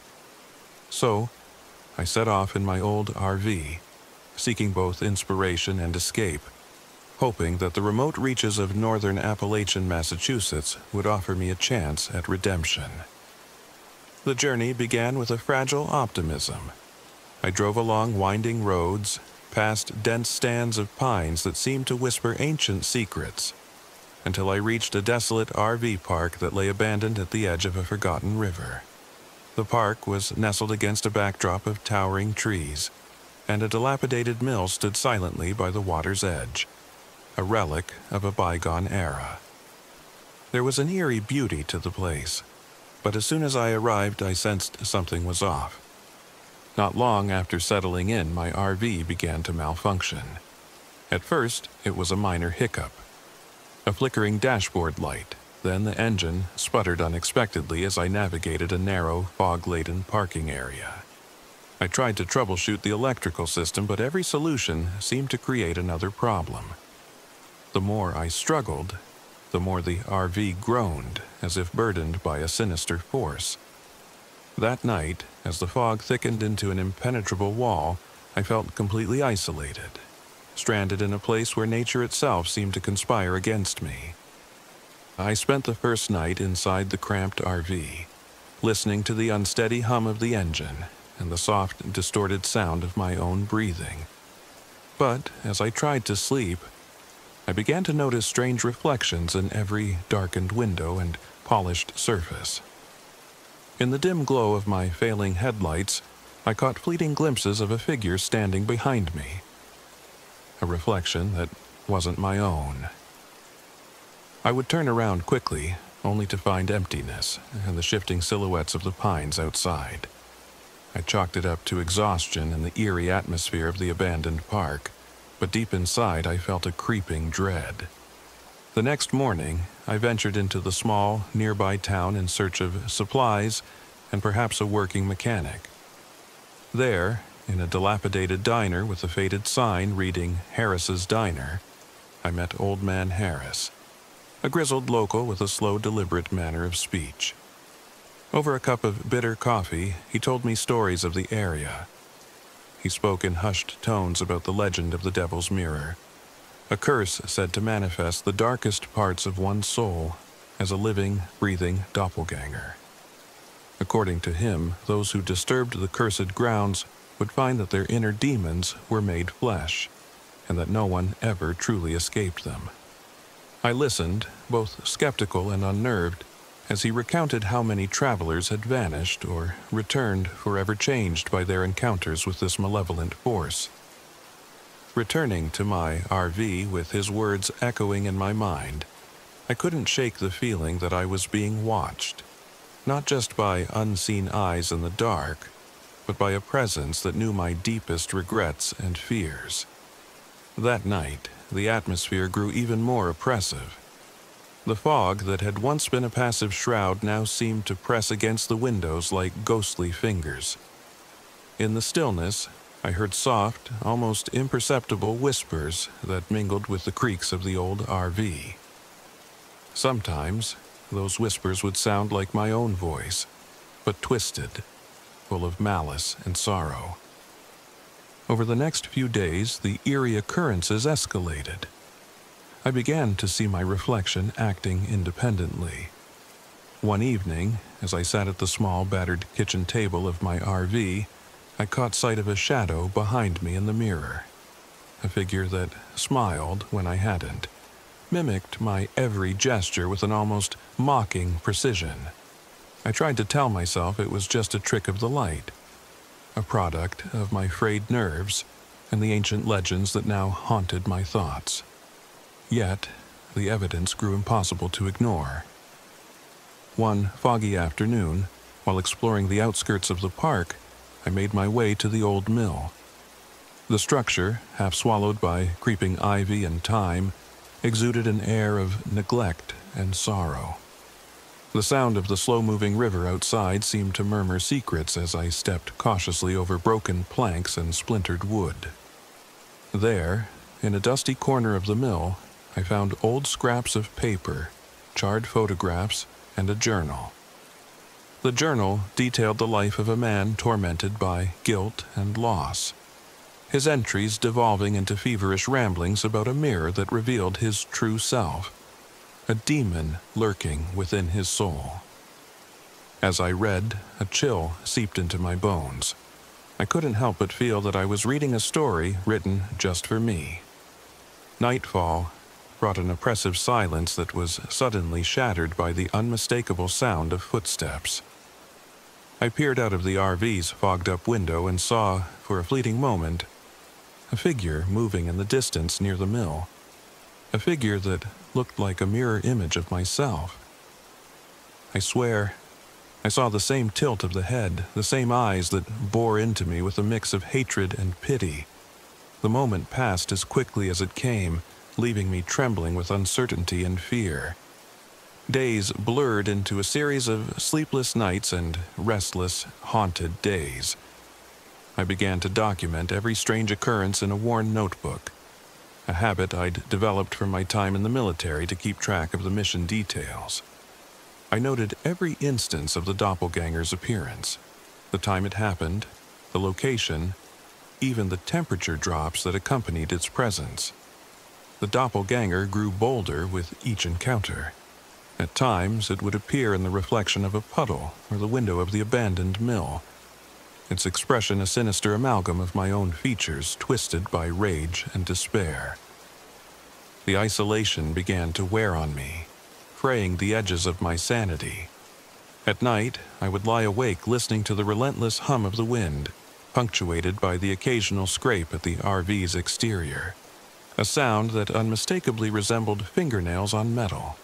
My dreams were filled with disturbing images, endless corridors of mirrors reflecting my every regret, and a voice that whispered, "You cannot escape what you have done." I began to question whether the entity was real or merely a projection of my own tortured mind. But deep down, I knew that what I was experiencing was something far beyond simple hallucinations.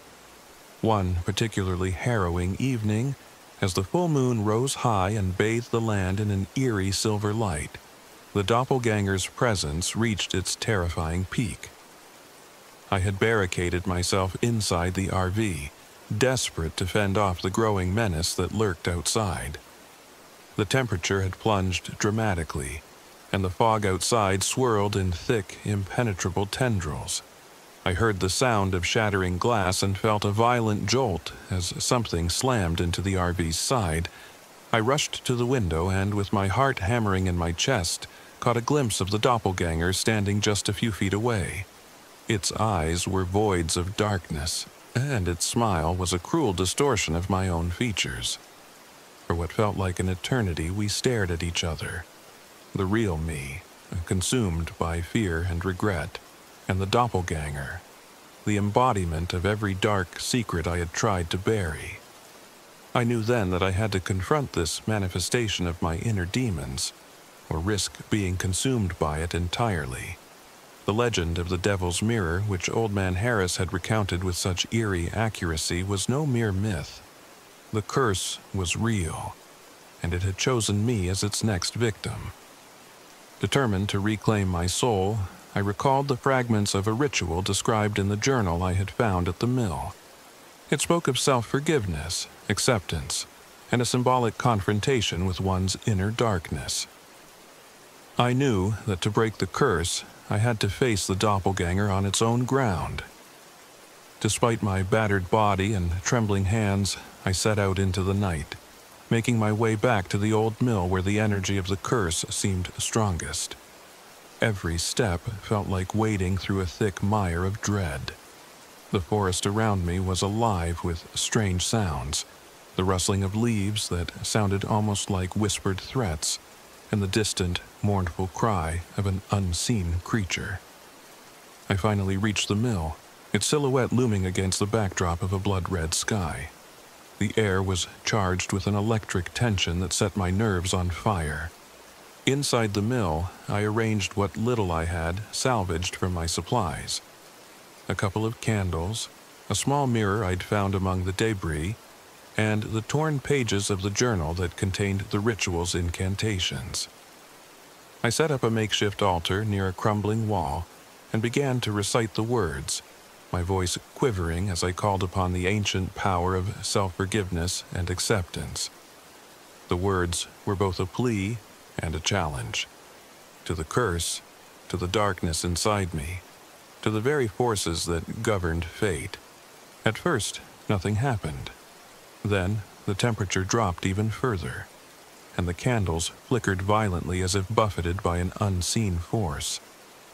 The mirror on the altar began to glow with an unholy light, and the whispers that had haunted me for days rose into a deafening chorus.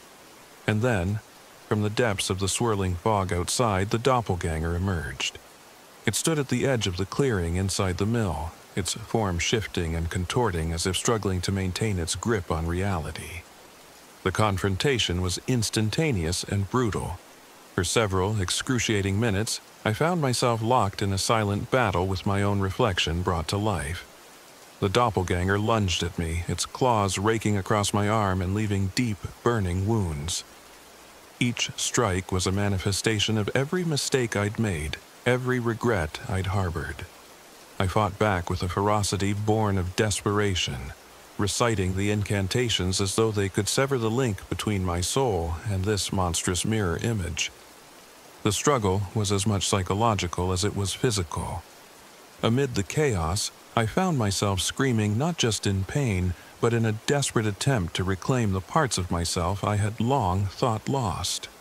Memories of past failures, of comrades lost in the line of duty, surged in my mind. But as the ritual continued, something shifted inside me.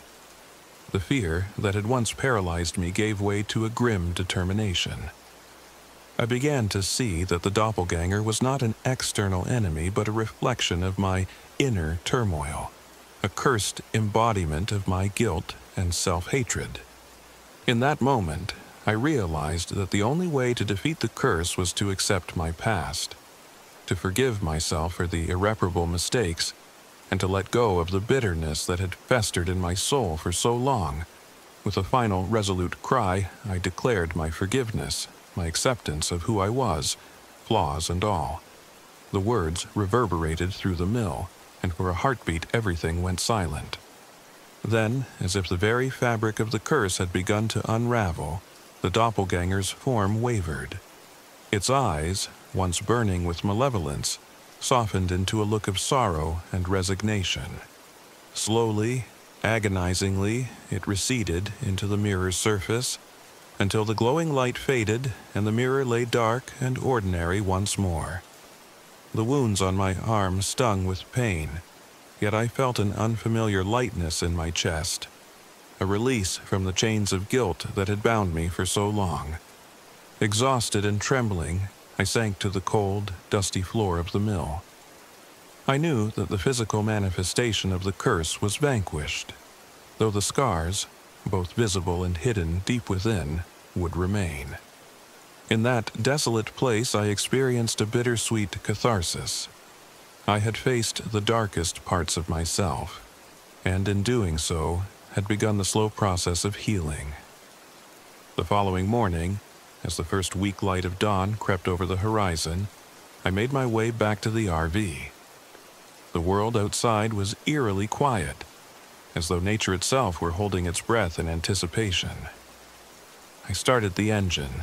Miraculously, it sputtered to life, and drove away from the abandoned mill, leaving behind a place that had both tormented and redeemed me. In the weeks that followed, I struggled to piece my life back together. I continued my writing, pouring my experiences onto the page in an attempt to understand the intersection of guilt, redemption, and the supernatural. I carried the memory of that night with me, a night when I stared into the eyes of my own darkness and emerged with a tentative hope for the future. Yet, even as I resumed a semblance of normalcy, I found that the lessons of the Hoosac Range lingered. In quiet moments when the wind rustled through the trees or when my reflection in a window caught me off guard, I was reminded that the Devil's Mirror was not just a curse, it was a mirror of the human soul. I had seen firsthand that our inner demons, if left unchecked, can take on a life of their own, haunting us until we find the strength to face them. My encounter in that forsaken place forever changed me. I learned that redemption is not a destination but a journey, a continuous process of confronting our past, forgiving our mistakes, and accepting ourselves with all our imperfections. The scars I bear are reminders of a battle fought in the shadows, and they serve as a testament to the fact that even in the darkest of places, there is the possibility of light. Now, whenever I pass by an old, abandoned building, or catch a glimpse of my reflection in a rain-soaked window, I recall that fateful night in the mill. I remember the pain, the terror, and ultimately the release that came with self-forgiveness. And though I may never be completely free of my past, I have learned to live with it, using the lessons of the Devil's Mirror as both a warning and a guide. As I continue on this journey called life, I carry with me the memory of the Hoosac Range, the old RV park, and the decrepit mill by the river. They remain etched in my mind as the battleground where I faced my inner darkness, and emerged, scarred but resolute, with a newfound understanding that sometimes the greatest demons we face are not those lurking in the shadows, but those within our own hearts. This is my story, a tale of isolation, supernatural terror, and ultimately redemption. And as I write these words, I do so with the hope that anyone who battles their inner demons might one day find the courage to look into the Devil's Mirror, confront the darkness, and embrace the light that awaits on the other side.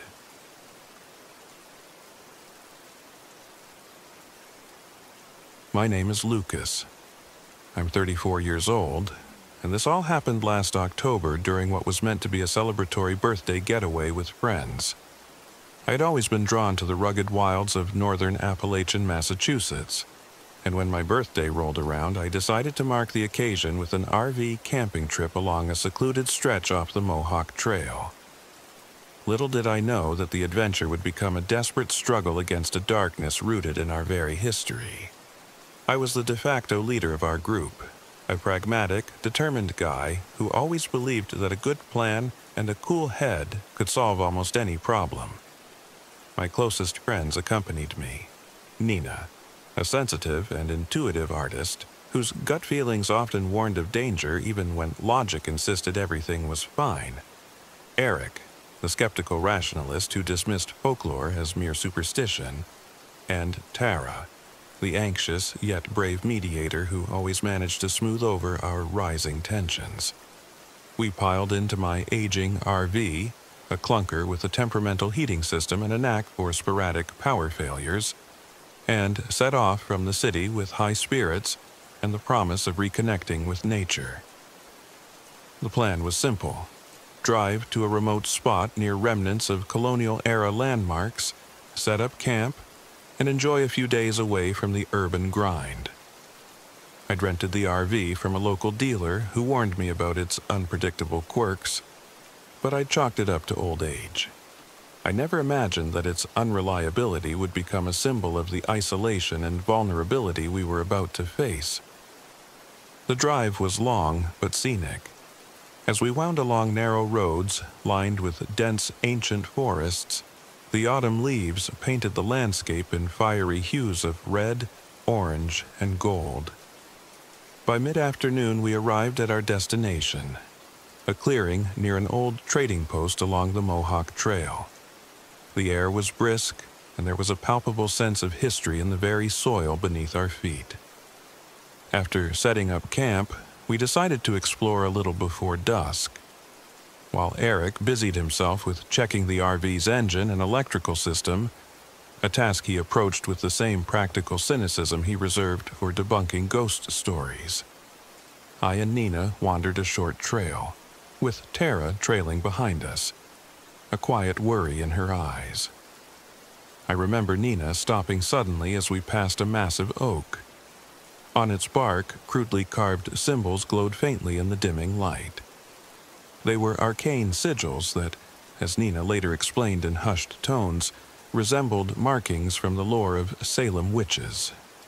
I dismissed her initial alarm, but a chill settled over me as the air grew inexplicably colder. That first night, as darkness fully embraced the campsite, everything felt slightly off. The temperature dropped sharply despite our best efforts with the malfunctioning heater. I recall sitting by the small campfire, my thoughts preoccupied with the day's discoveries when I first heard it, a low, mournful chant echoing from the depths of the forest. The sound was almost imperceptible at first, like a whisper carried on the wind. Tara's eyes widened as she murmured, "Did you hear that?" Her voice quivered with a mix of fear and curiosity. I tried to focus on the practical issues at hand, like keeping the RV warm and safe, but an uneasy feeling gnawed at me. It wasn't long before Nina, who had been unusually quiet since our walk, leaned forward and said, "I saw her. I swear I saw a woman in tattered clothes like from another era. She was standing at the edge of the trees, looking at us with eyes that seemed full of sorrow and anger." Eric, always the skeptic, scoffed. "It's just your imagination, Nina. The cold and the dark play tricks on us." But even he couldn't hide the unease in his tone. As the night deepened, the wind picked up, and the chant grew louder and more insistent. Shadows seemed to dance around the periphery of our light, and the oppressive feeling of being watched closed in on us from every side. The following morning, we tried to shake off the unsettling night. I spent a long time tinkering with the RV's engine and electrical system, frustrated by its unreliable nature. Meanwhile, Tara busied herself preparing a modest breakfast in the cramped kitchenette, her hands trembling slightly as she set the table. Nina remained distant, sketching in her notebook under the dying embers of the morning light, her eyes often darting to the trees as if expecting the apparition to return. After breakfast, Our unease pushed us to investigate further. Eric proposed that we should check out the local town to see if anyone could explain the symbols and the eerie legends swirling around the area. With reluctance, we drove a short distance to a nearby village. There, over cups of bitter coffee and a sparsely decorated diner, we encountered locals who exchanged wary glances when we mentioned the carvings. One elderly man leaned in and whispered, "They say the Witch of Salem still roams these woods, her spirit restless and vengeful." His eyes darted nervously to the window as if the very mention of her name might summon her presence. Armed with this chilling local lore, Eric began delving into the archives at the town's small library. I, despite my natural pragmatism, couldn't help but feel that we were meddling with something far older and more dangerous than any mechanical breakdown. Nina's intuitive drawings became more frantic, capturing spectral images of a woman in period clothing with a haunted, sorrowful gaze. And Tara. She did her best to keep us together, her soft-spoken reassurances doing little to quell the rising tide of dread. That evening, we decided to return to our campsite, determined to face whatever was coming. The RV rumbled along the lonely road back to the clearing, its engine sputtering intermittently as if protesting our journey. The oppressive silence of the forest was broken only by the sound of the engine and the occasional rustle of leaves. As we parked, an unnatural fog began to descend, swallowing the landscape and obscuring the familiar trees. It was as if the forest itself had come alive, determined to hide its secrets. Once again, night fell, and with it came the first overt signs that something was very wrong. While I sat by the flickering campfire, trying to rally my dwindling confidence, the forest erupted in a symphony of unnatural sounds. Faint whispers floated on the wind, and I could make out the distinct clacking of footsteps circling the RV, always just out of sight. Tara's voice trembled as she said, "It feels like we're not alone, like someone or something is watching us." The tension was unbearable, and even Eric's usual cynicism faltered in the face of the unexplainable. That was when we saw it, a spectral figure emerging from the fog. Nina gasped, her eyes widening as she pointed at the apparition. There, standing at the edge of the clearing, was the woman from Nina's vision, a ghostly figure in ragged colonial dress, her eyes hollow and filled with a sorrow that pierced my very soul. For a moment, time seemed to stand still as we all stared, paralyzed by the sight.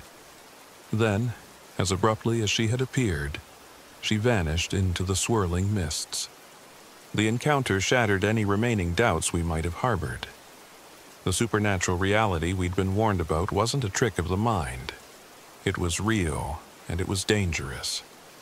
We resolved to understand more about this malevolent force, desperate for a way to survive what was clearly no ordinary haunting. In a tense, hushed discussion by the dwindling light of our campfire, we reviewed everything we had learned. Eric, poring over his library research notes, explained that local records linked the symbols we'd seen to the tragic history of the Salem witch trials, a history marred by injustice and sorrow.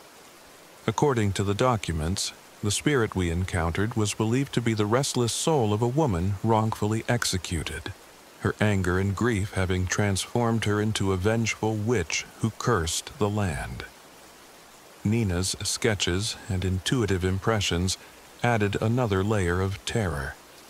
Her visions suggested that the spirit's malevolence could grow as the curse deepened, manifesting not only as eerie apparitions but as violent physical attacks.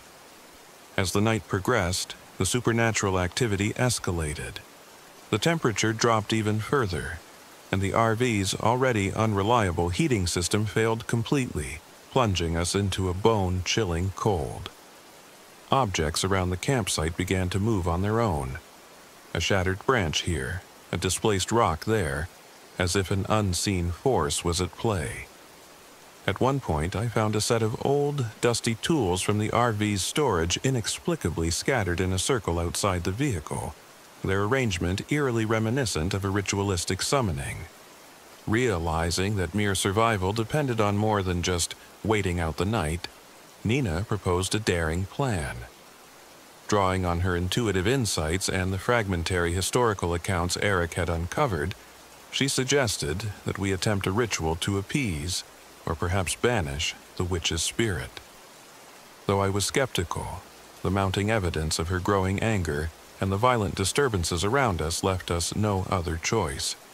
Tara, anxious but resolute, volunteered to help gather the necessary items: remnants of the old tools, some water from a nearby stream, and a few personal items that Nina believed carried positive energy.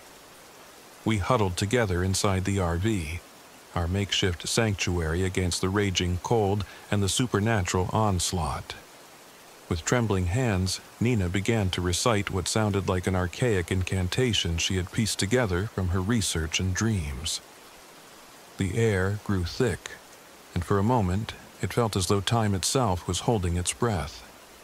Outside, the wind howled and the faint sound of chanting.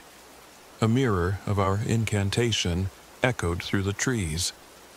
It was as if the witch herself was answering our call, a challenge issued from the depths of a centuries-old curse. The ritual reached its fevered pitch when the fog outside seemed to pulse with an unearthly light. I could hear the frantic beating of my heart as I watched through the RV's small window, half expecting to see the spectral woman return in a burst of vengeful energy. Suddenly, there was a violent crash against the RV. The door rattled, and for a brief, horrifying second, I feared that the creature had broken through our feeble defenses. In that moment, the air inside the RV grew charged with a palpable intensity, and I could see a flicker of movement, a shadow that did not belong to any of us, darting just beyond the light of the fire. The assault was relentless. Objects were hurled against the walls, and a deep, guttural moan reverberated through the RV, shaking us to our core. It was clear that the spirit was not content to remain a silent, haunting presence. Her fury had evolved into overt violence, and the physical manifestations of her wrath left no doubt. We were dealing with a force that would not hesitate to claim our lives. In the ensuing chaos, Tara was the first to be struck. A heavy, unseen force slammed into her, sending her sprawling across the floor. I rushed to her side, my heart pounding with terror, while Eric frantically tried to maintain some semblance of order. Nina, tears streaming down her face, continued her incantations with a desperate intensity, her voice wavering yet determined. I fought to keep my voice steady as I told Eric, "We have to hold on. We can't let this thing break us apart." The room was a maelstrom of fear and confusion. In that dark moment, my natural inclination to lead merged with a raw, instinctual need to protect my friends. I grabbed whatever I could, a heavy iron pan, and prepared myself for a confrontation that felt more like a battle with an intangible demon than a spirit. The confrontation escalated until it reached a climax that I can only describe as surreal and nightmarish. The ghostly apparition reappeared, her eyes now blazing with an infernal light. She advanced toward us with a mixture of sorrow and unyielding rage. In a flash, the world outside seemed to shrink down to that single, horrifying moment. I could see the torment etched on her spectral face, a face that had once belonged to a woman unjustly condemned, and I felt a pang of empathy even in the midst of terror. Nina's voice rose above the cacophony as she repeated the incantation, her tone firm and resolute. "We do not condemn you. We ask for peace. Release your pain so that we may all find solace." The words hung in the air, a fragile bridge between the living and the damned. For a long, agonizing moment, it seemed as though the spirit wavered, caught between her overwhelming desire for vengeance and the possibility of release. Then, in a final explosive surge of energy, the witch lunged forward. In that instant, the unthinkable happened. Eric, who had remained the voice of reason throughout, was struck by a force that knocked him to the ground, his head colliding with a hard surface. I rushed to his side, my heart pounding as I cradled him, while Tara's cries pierced the oppressive air. Time seemed to suspend as Nina's incantation reached its crescendo. The room filled with a blinding light, and the supernatural onslaught seemed to pause in a moment of cosmic balance. I swear I saw the spirit's form falter, her expression softening as if, for a heartbeat, she was freed from her eternal torment. Then, just as suddenly as it began, the violence subsided. The crashing, the hissing wind, and the ghostly moans all faded into a heavy silence. In the aftermath, the RV was left in disarray, and our bodies bore the marks of the encounter. Tara and I helped Eric, who was barely conscious, into a corner of the RV. Nina, her face streaked with tears and relief, sat silently, her eyes fixed on some distant point as if replaying the event over and over in her mind. We knew that the entity we'd faced was not gone forever. Its wrath had only been momentarily sated by our desperate plea for peace. As dawn broke, the first rays of sunlight filtered through the grimy windows of the RV, and a fragile calm settled over the camp. We emerged into the cold morning air, our breaths visible in the chill. With heavy hearts, we realized that we had been forever changed by the night's events. Our once carefree trip had devolved into a fight for survival, marked by loss and a newfound understanding of the dark forces that lingered in the very land we'd sought refuge in. Later, while tending to Eric and slowly gathering our scattered belongings, we made the painful decision to leave. The RV, our sanctuary turned battleground, was all we had in that remote clearing, and its continued unreliability now mirrored the precarious balance between our lives and the supernatural curse that haunted these woods. As we drove away, the ancient trees and fog-shrouded paths of the Mohawk Trail seemed to watch us go, their silent witness to our ordeal. In the weeks and months that followed, I often found myself haunted by memories of that night. I spent countless hours poring over historical records, trying to understand the origins of the curse and the sorrow that had birthed such a vengeful spirit. Nina's art took on a darker tone, her canvases filled with spectral figures and ancient symbols that seemed to pulse with the energy of the past. Tara, ever the gentle mediator, remained in close contact with me, her steady presence a reminder of the fragile bonds forged in the crucible of terror. I learned that the spirit we confronted was indeed rooted in the tragic history of the Salem witch trials, a dark chapter of injustice and fear that had left scars on the land. Her spectral manifestations were not merely random hauntings, but the anguished outcry of a woman wronged by society, her spirit twisted by centuries of isolation and torment. And while the curse may have been born of human cruelty, its expression was something far more primal and dangerous, a force that could not be reasoned with or simply banished by modern logic. That harrowing experience taught me many lessons about leadership, trust, and the fragile nature of reality. In the face of overwhelming darkness, our survival depended not on dismissing the legends or relying solely on reason, but on acknowledging the power of the unseen and the unexplainable. I learned to value Nina's intuitive warnings, to temper my own pragmatism with compassion, and to understand that sometimes the forces of nature and the supernatural demand respect and fear in equal measure. Even now, as I write these memories in the quiet of my study, I cannot shake the feeling that the witch's spirit still lingers in the remote forests of northern Appalachian, Massachusetts. The scars of that night are etched into my soul, a constant reminder that history, no matter how deeply buried, can claw its way back into the present with ferocious, unyielding force. I continued to drive along those old roads, my eyes always alert for a glimpse of that spectral figure, or the carved symbols on ancient trees. And though the encounter left us with grief and loss, Eric's life in particular, a heavy burden on our hearts, it also bound us together in a way that no ordinary experience ever could.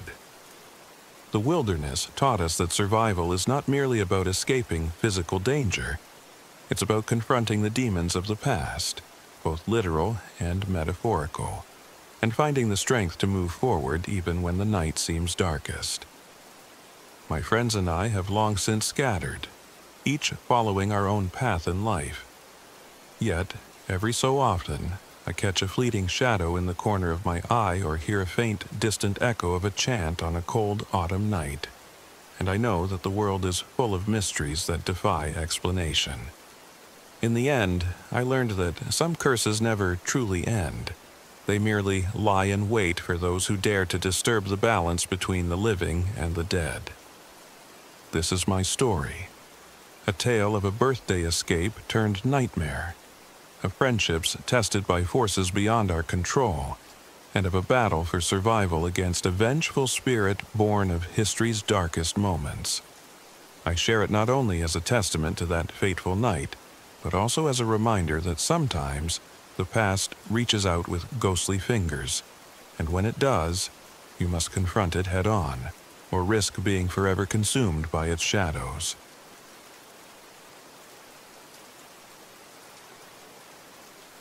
My name is Adam. I'm 42 years old, and this all happened last autumn when I desperately sought solitude to escape the ghosts of my past. I had driven for hours from the city into the remote forests near Montague, Massachusetts, in my battered old RV, a vehicle that, much like myself, had seen better days and carried the weight of many years.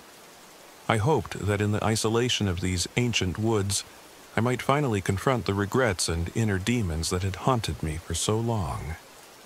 I chose this secluded clearing because it was known among locals for its eerie reputation and strange occurrences. Rumors whispered of a skinwalker, a shape-shifting entity from Native American lore that preyed on those burdened with unresolved guilt. I'd always been skeptical of such stories, but as I began my journey, the line between myth and my own troubled memories started to blur. The RV itself was a relic. Rust had claimed its frame, and its once reliable engine now coughed and spluttered on the rough back roads. The interior was cramped and dim, filled with the faint odor of old leather and diesel. Every creak of the vehicle echoed my own anxious heartbeat. I spent the first few hours driving along narrow, winding roads through towering stands of pine and oak, the autumn leaves blazing with the colors that belied the somber mood inside me. The further I traveled, the more I felt both the chill of the season and the chill of isolation seep into my bones. After a long, uneasy drive, I finally reached a clearing deep in the forest. I parked the RV on a narrow dirt road, barely wide enough for a single vehicle, and set up camp among a scattering of weathered trees. The isolation was almost palpable, and I felt as if the forest was holding its breath, watching me from the shadows. That first night, as I sat outside the RV trying to build a small fire for warmth, I noticed oddities that defied rational explanation. I found large, oddly human-like tracks pressed into the soft earth around the vehicle. Tracks that seemed too deliberate, too methodical to have been made by any local wildlife. The prints vanished into the darkness of the underbrush, as if the creature had simply melted away into the forest floor. I shivered, not just from the dropping temperature, but from an inexplicable sense of foreboding. As the night deepened, so did the unsettling sensations. The RV's electrical system began to flicker intermittently, casting strange, stuttering shadows across the cramped interior. At first, I assumed it was just the old wiring failing under the strain of the cold.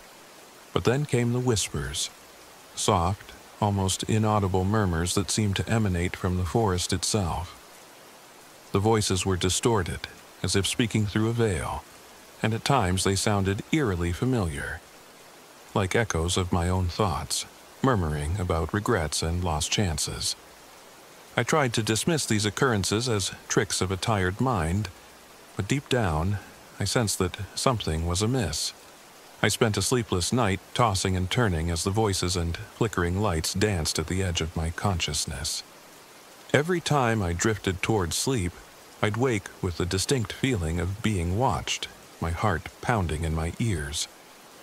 The following morning, I resolved to push through the night's disturbances. I decided to inspect the RV thoroughly, hoping that a few repairs might restore some semblance of normalcy. As I worked on the engine and fiddled with the wiring, I couldn't shake the feeling that every mechanical failure was a metaphor for the internal breakdown I'd been experiencing for years. My hands, rough and calloused from years of labor, trembled as I tightened bolts, and I caught myself glancing over my shoulder far too often, expecting to see a pair of eyes peering at me from the tree line. Later that day, driven by a need to understand what was happening, I made the short journey into the nearby town. The village was small, its residents tight-lipped and wary of outsiders. At the local diner, I ordered a bitter cup of coffee and attempted to ask about the strange tracks and odd phenomena I'd witnessed. An elderly Native American man, his weathered face lined with decades of hardship, leaned in close. In a low, gravelly voice, he told me, "They say the skinwalker roams these parts, a creature that feeds on the sorrow of men. It takes on the form of those who bear deep regret. If you have burdens, it will find you." His words sent a chill down my spine. I had long carried the weight of personal tragedy and guilt, a mistake I could never undo. Was it possible that the legend was more than a myth, that it was drawn to people like me, who were haunted by inner demons? Determined to learn more, I spent the next day at the small library in town, poring over old records and local folklore. The documents recounted numerous sightings of a shape-shifting figure in these very woods, a creature that mimicked the appearance and mannerisms of its victims, feeding off their inner turmoil. As I read, a disturbing possibility took root in my mind. Perhaps the strange occurrences I'd experienced were not random, but a direct manifestation of my own guilt and despair. That night, I returned to my campsite with a heavy heart and a mind filled with conflicting thoughts. The forest, now cloaked in a thick unnatural fog, seemed transformed. The silence was broken only by the occasional rustle of leaves and the distant, echoing sound of footsteps that seemed to circle the RV. I tried to convince myself that it was all a figment of an overactive imagination, but the evidence was hard to ignore. While sitting by the dying embers of a small fire, I suddenly saw a flicker of movement out of the corner of my eye, a shadow that moved in a way that was not my own. It was as if the darkness had taken on a shape, a vague outline that mimicked my own form. I froze, my breath catching in my throat, as the shadow moved closer, then halted as if waiting. My heart hammered in my chest, and I struggled to tell whether it was a trick of the light or something far more sinister. Over the next few nights, the disturbances grew more pronounced. The RV's malfunctions became almost constant, as if an unseen force was sabotaging its systems. I began to hear whispers clearly now, disembodied voices that occasionally broke into the cadence of my own thoughts. At times, they even recited fragments of memories I had long tried to forget. There were moments when I was convinced I was not alone, that something was mimicking my every movement. A doppelganger made of shadows and regret. One particularly harrowing evening, I ventured out into the forest to follow a set of tracks that I hoped would lead me to a source of some rational explanation. The tracks were fresh, and they wound through a dense thicket of underbrush, leading to a small clearing. In the center of the clearing, I found a circle of stones arranged in an almost ritualistic pattern, with an inexplicable energy that made the hairs on my arms stand on end. I knelt to examine the stones, and in that moment, I felt an overwhelming surge of sorrow, an echo of pain not entirely my own. I stood abruptly, heart racing, as a voice whispered, "Release your pain." That was the moment I realized I was facing a choice: continue to be consumed by the shadows of my past, or confront the force that seemed to embody every regret I carried.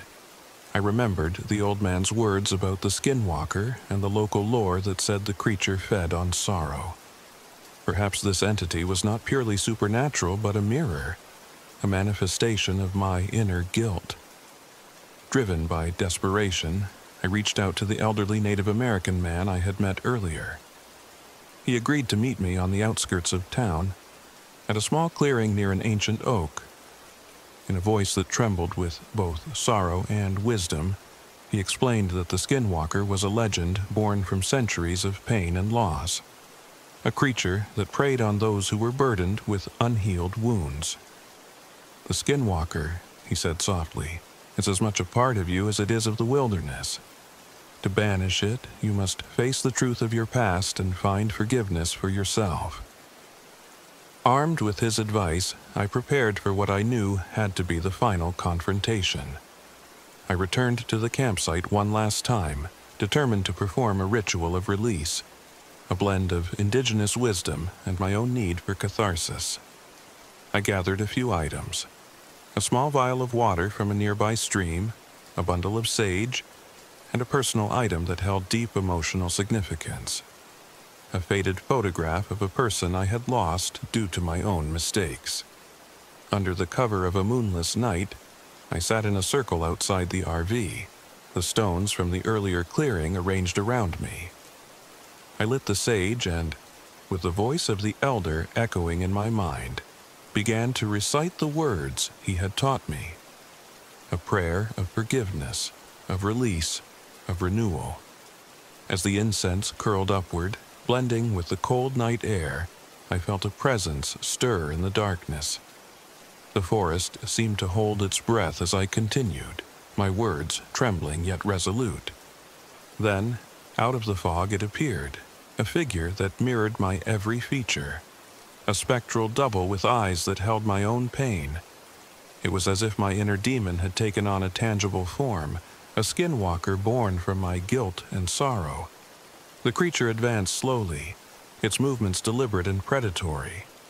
I felt the full force of my own emotions crashing over me, and for a moment I was paralyzed by terror and regret.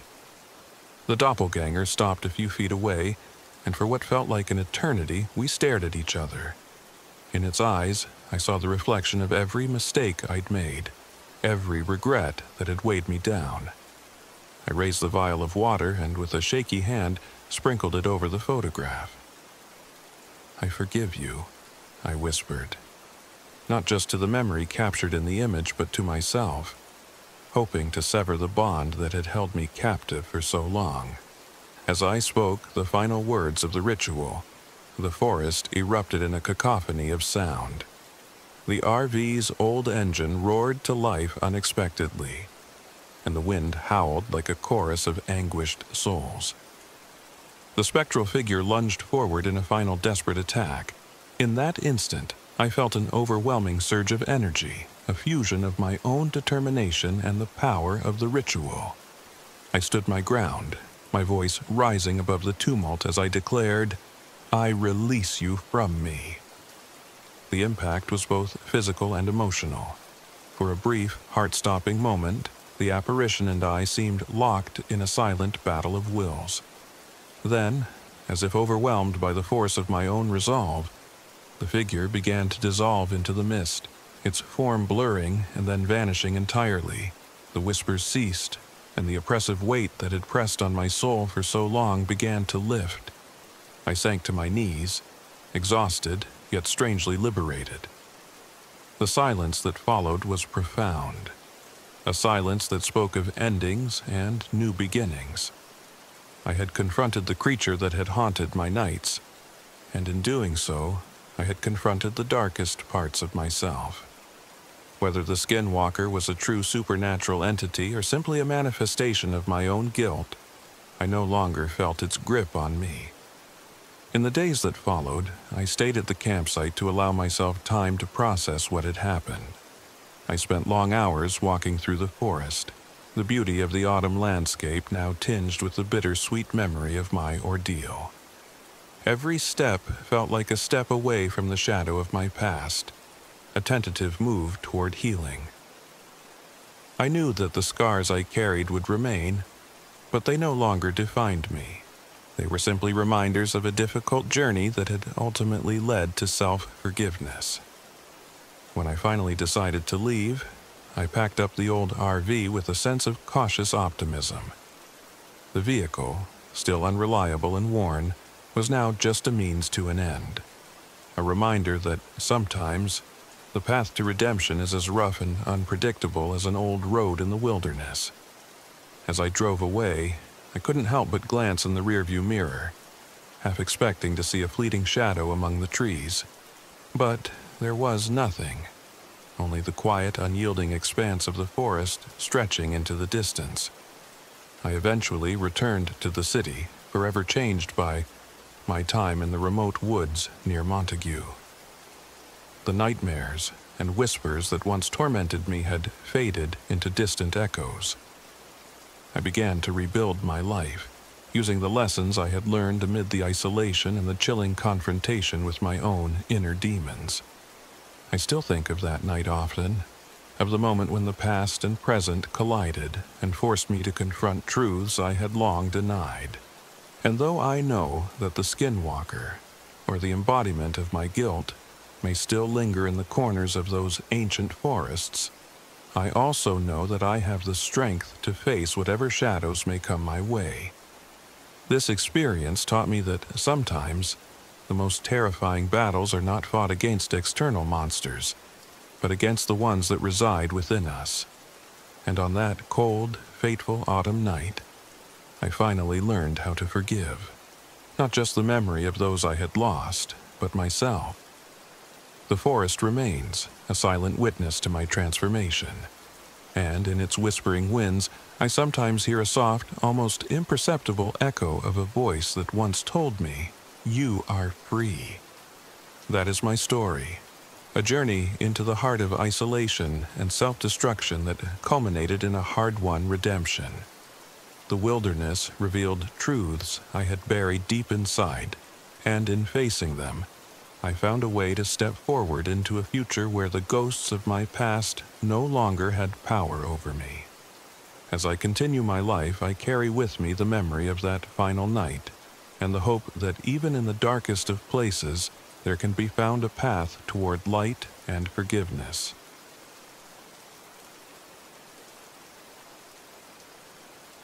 My name is Alex Mercer. I'm 32 years old, and I never imagined that a weekend getaway in the remote woods of northern Appalachian, Massachusetts would shatter every notion I had about reality. This happened last November, when a mix of wanderlust and a hunger for local folklore led me and a small group of friends into the dark heart of the backwoods near Ashfield and the Hoosac Range. I'd always been drawn to the mysteries of nature. Growing up in the suburbs, I craved something real, something raw. So, when the opportunity arose to rent a vintage RV for a camping trip, I jumped at the chance. I convinced my friends, Brianna Bree Carter, Eric Rick Dawson, and Zoe Martinez, to join me. Each had their own reasons. Bree was the ever-practical planner who insisted on safety and detailed itineraries. Rick, with his irreverent humor and risk-taking nature, needed a break from city monotony. And Zoe, the quiet observer, always had an uncanny knack for noticing things others overlooked. I, naturally, was the natural leader, the adventurer determined to unearth local legends. We loaded up the creaky old RV, its engine coughing and sputtering as if it shared our excitement for the journey. Our destination was a secluded clearing in the woods of Ashfield, a region infamous for its eerie folklore. Along the drive, the air grew colder, and the dense forest seemed to close in around us, intensifying our sense of isolation. Yet, laughter and friendly banter filled the cramped space, and for a while, everything felt lighthearted, until the shadows began to whisper. When we arrived at a small, weathered general store on the outskirts of Ashfield, an old man behind the counter eyed us with a mix of pity and concern. In a low, gravelly voice, he warned, "You folks best be careful out there. The woods got a hunger, an ancient one. Folks talk about a Wendigo that roams these parts, and it ain't no ghost story." His words sent a chill down my spine, but I brushed it off as local superstition, though Bree's eyes betrayed her unease. Setting up camp wasn't smooth. The RV's engine acted up again that evening, and while trying to get it started for a short drive to a nearby trail, the radio crackled and fell silent, leaving us cut off from any modern communication. With equipment failing and the isolation closing in, the mood shifted noticeably. Bree took charge of the situation, meticulously checking our makeshift defenses, while Rick cracked a few nervous jokes that fell flat. Zoe, meanwhile, kept her eyes fixed on the darkening tree line, as if she sensed something beyond our understanding. The first true sign that something was wrong came shortly after dusk. We were gathering around a small, sputtering campfire when I noticed deep, irregular scratch marks on a nearby tree. Their jagged lines, almost deliberate in their pattern, sent a ripple of unease through the group. Bree suggested it might be the work of local wildlife, but the markings felt too deliberate, almost as if they were a warning. Then, as darkness enveloped the forest, came the sound. A distant, mournful wail that could have been mistaken for the keening of a banshee, or perhaps the eerie cry of lost children. The sound drifted through the cold air, wrapping around us like a shroud. My heart pounded in my chest as I exchanged wary glances with Bree, Rick, and Zoe. We huddled together, the fire's light barely holding back the encroaching gloom. The following morning, tension was thick in the air. The RV's engine had barely been coaxed back to life, and our supplies were already running low. We decided to explore the immediate area for any signs of civilization, or at least a signal. As we set out on a short hike, Zoe pointed out fresh, inexplicable footprints leading away from camp. They were too large to belong to any local animal we knew of, and seemed to vanish into the dense underbrush as if swallowed by the earth. Back at camp, while Bree was busy mapping out a cautious plan for the day, Rick's light-hearted banter couldn't mask his growing discomfort. "This place gives me the creeps," he muttered, half laughing and half shivering. I tried to rally the group, insisting we push forward and explore further. But even my own bravado was wavering as an unsettling feeling settled in my gut. That night, the horror truly began.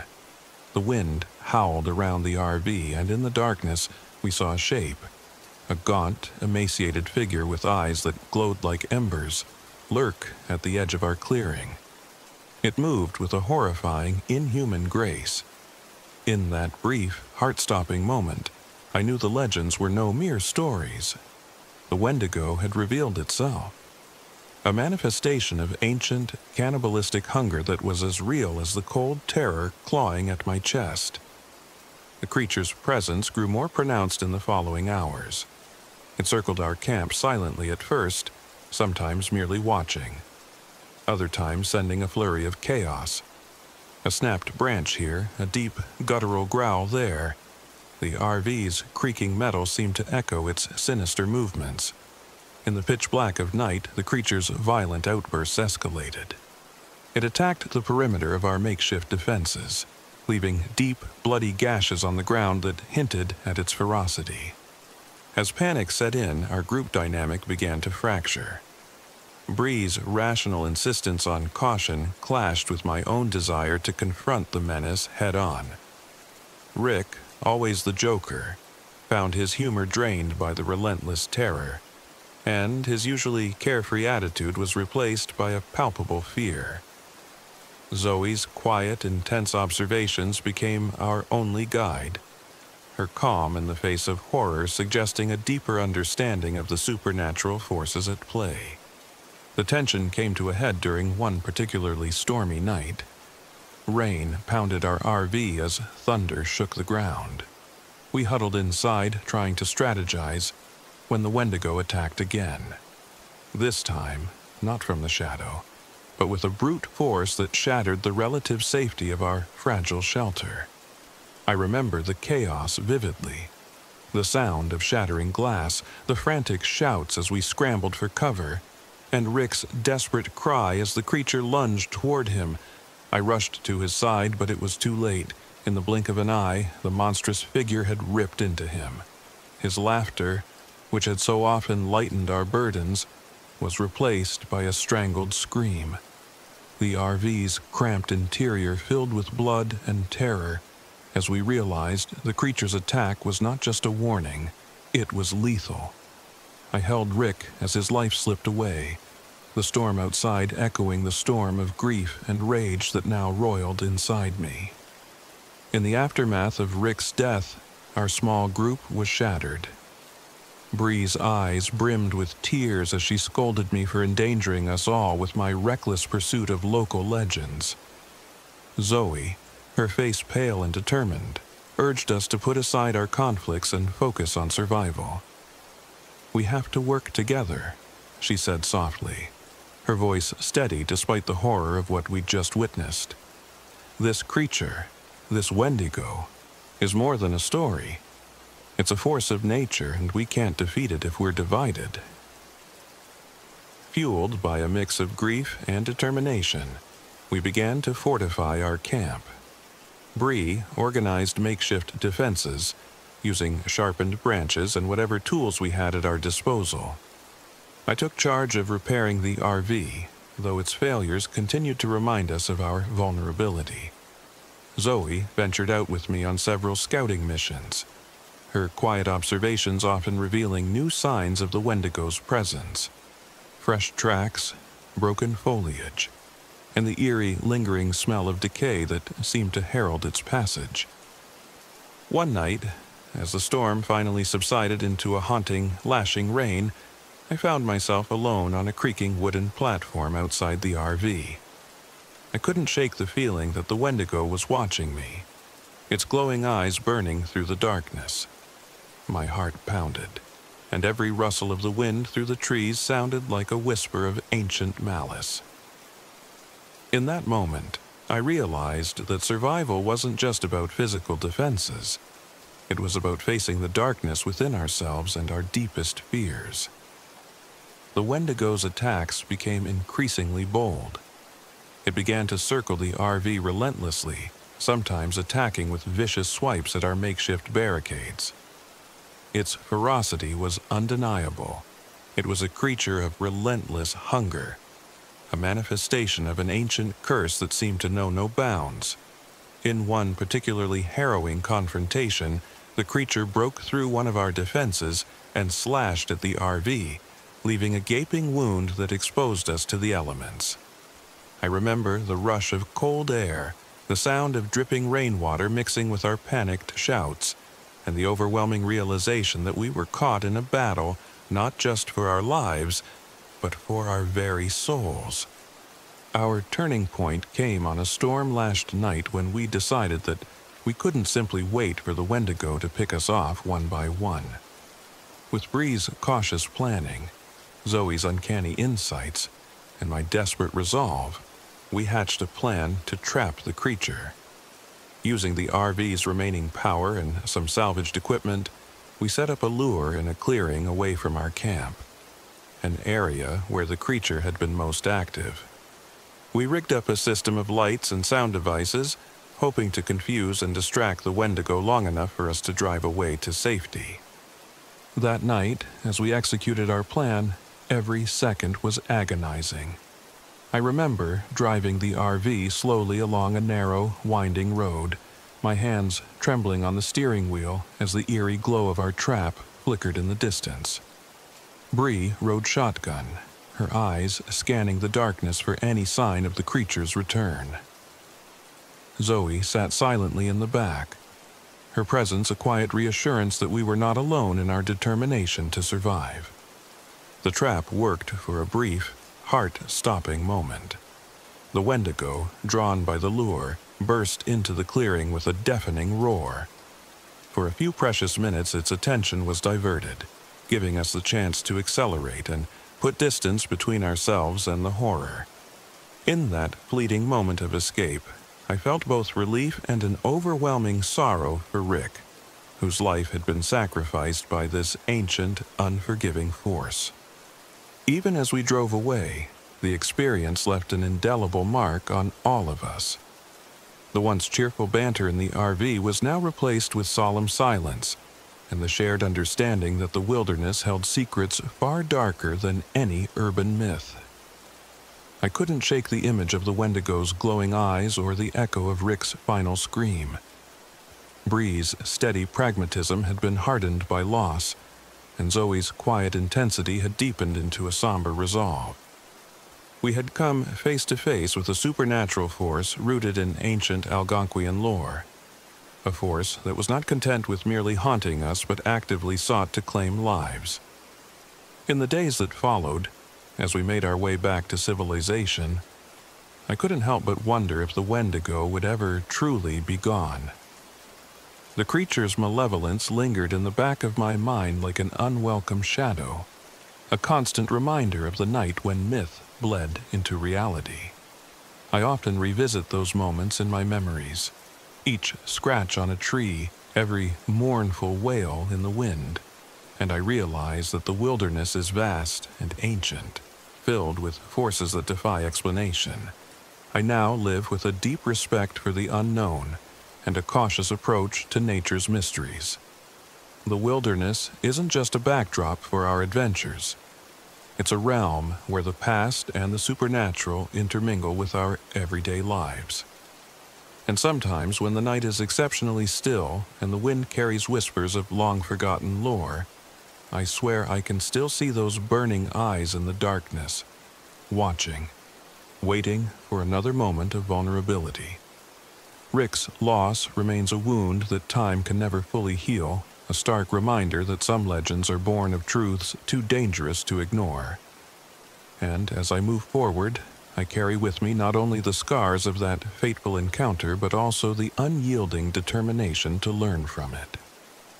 We ventured into the woods seeking escape, but instead, we found ourselves face to face with the raw, unbridled power of nature's dark secrets. A lesson I will never forget. Even now, years later, when I pass through the winding roads of northern Massachusetts, I am struck by how the beauty of the landscape is intertwined with an undercurrent of eerie mystery. The forests whisper their secrets to those who dare to listen, and the legends of the Wendigo and other ancient spirits serve as a reminder that survival is as much about understanding the land's history as it is about fighting for life. This experience taught me that sometimes the line between myth and reality is far thinner than we dare to believe. It forced me to confront not only a terrifying supernatural presence, but also the internal demons of doubt and recklessness that had long haunted me. In the end, I emerged with a deeper understanding of both the natural world and my own inner strength. A strength that now guides me whenever I step back into the wild. I share my story not to frighten, but to remind anyone who ventures into the remote, forgotten corners of the world. The legends are real, and nature's mysteries are not to be taken lightly. For me, the memory of that harrowing night and the loss of a dear friend will always serve as a beacon, urging caution, respect, and a profound appreciation for the ancient, mysterious forces that dwell in the shadows of our world.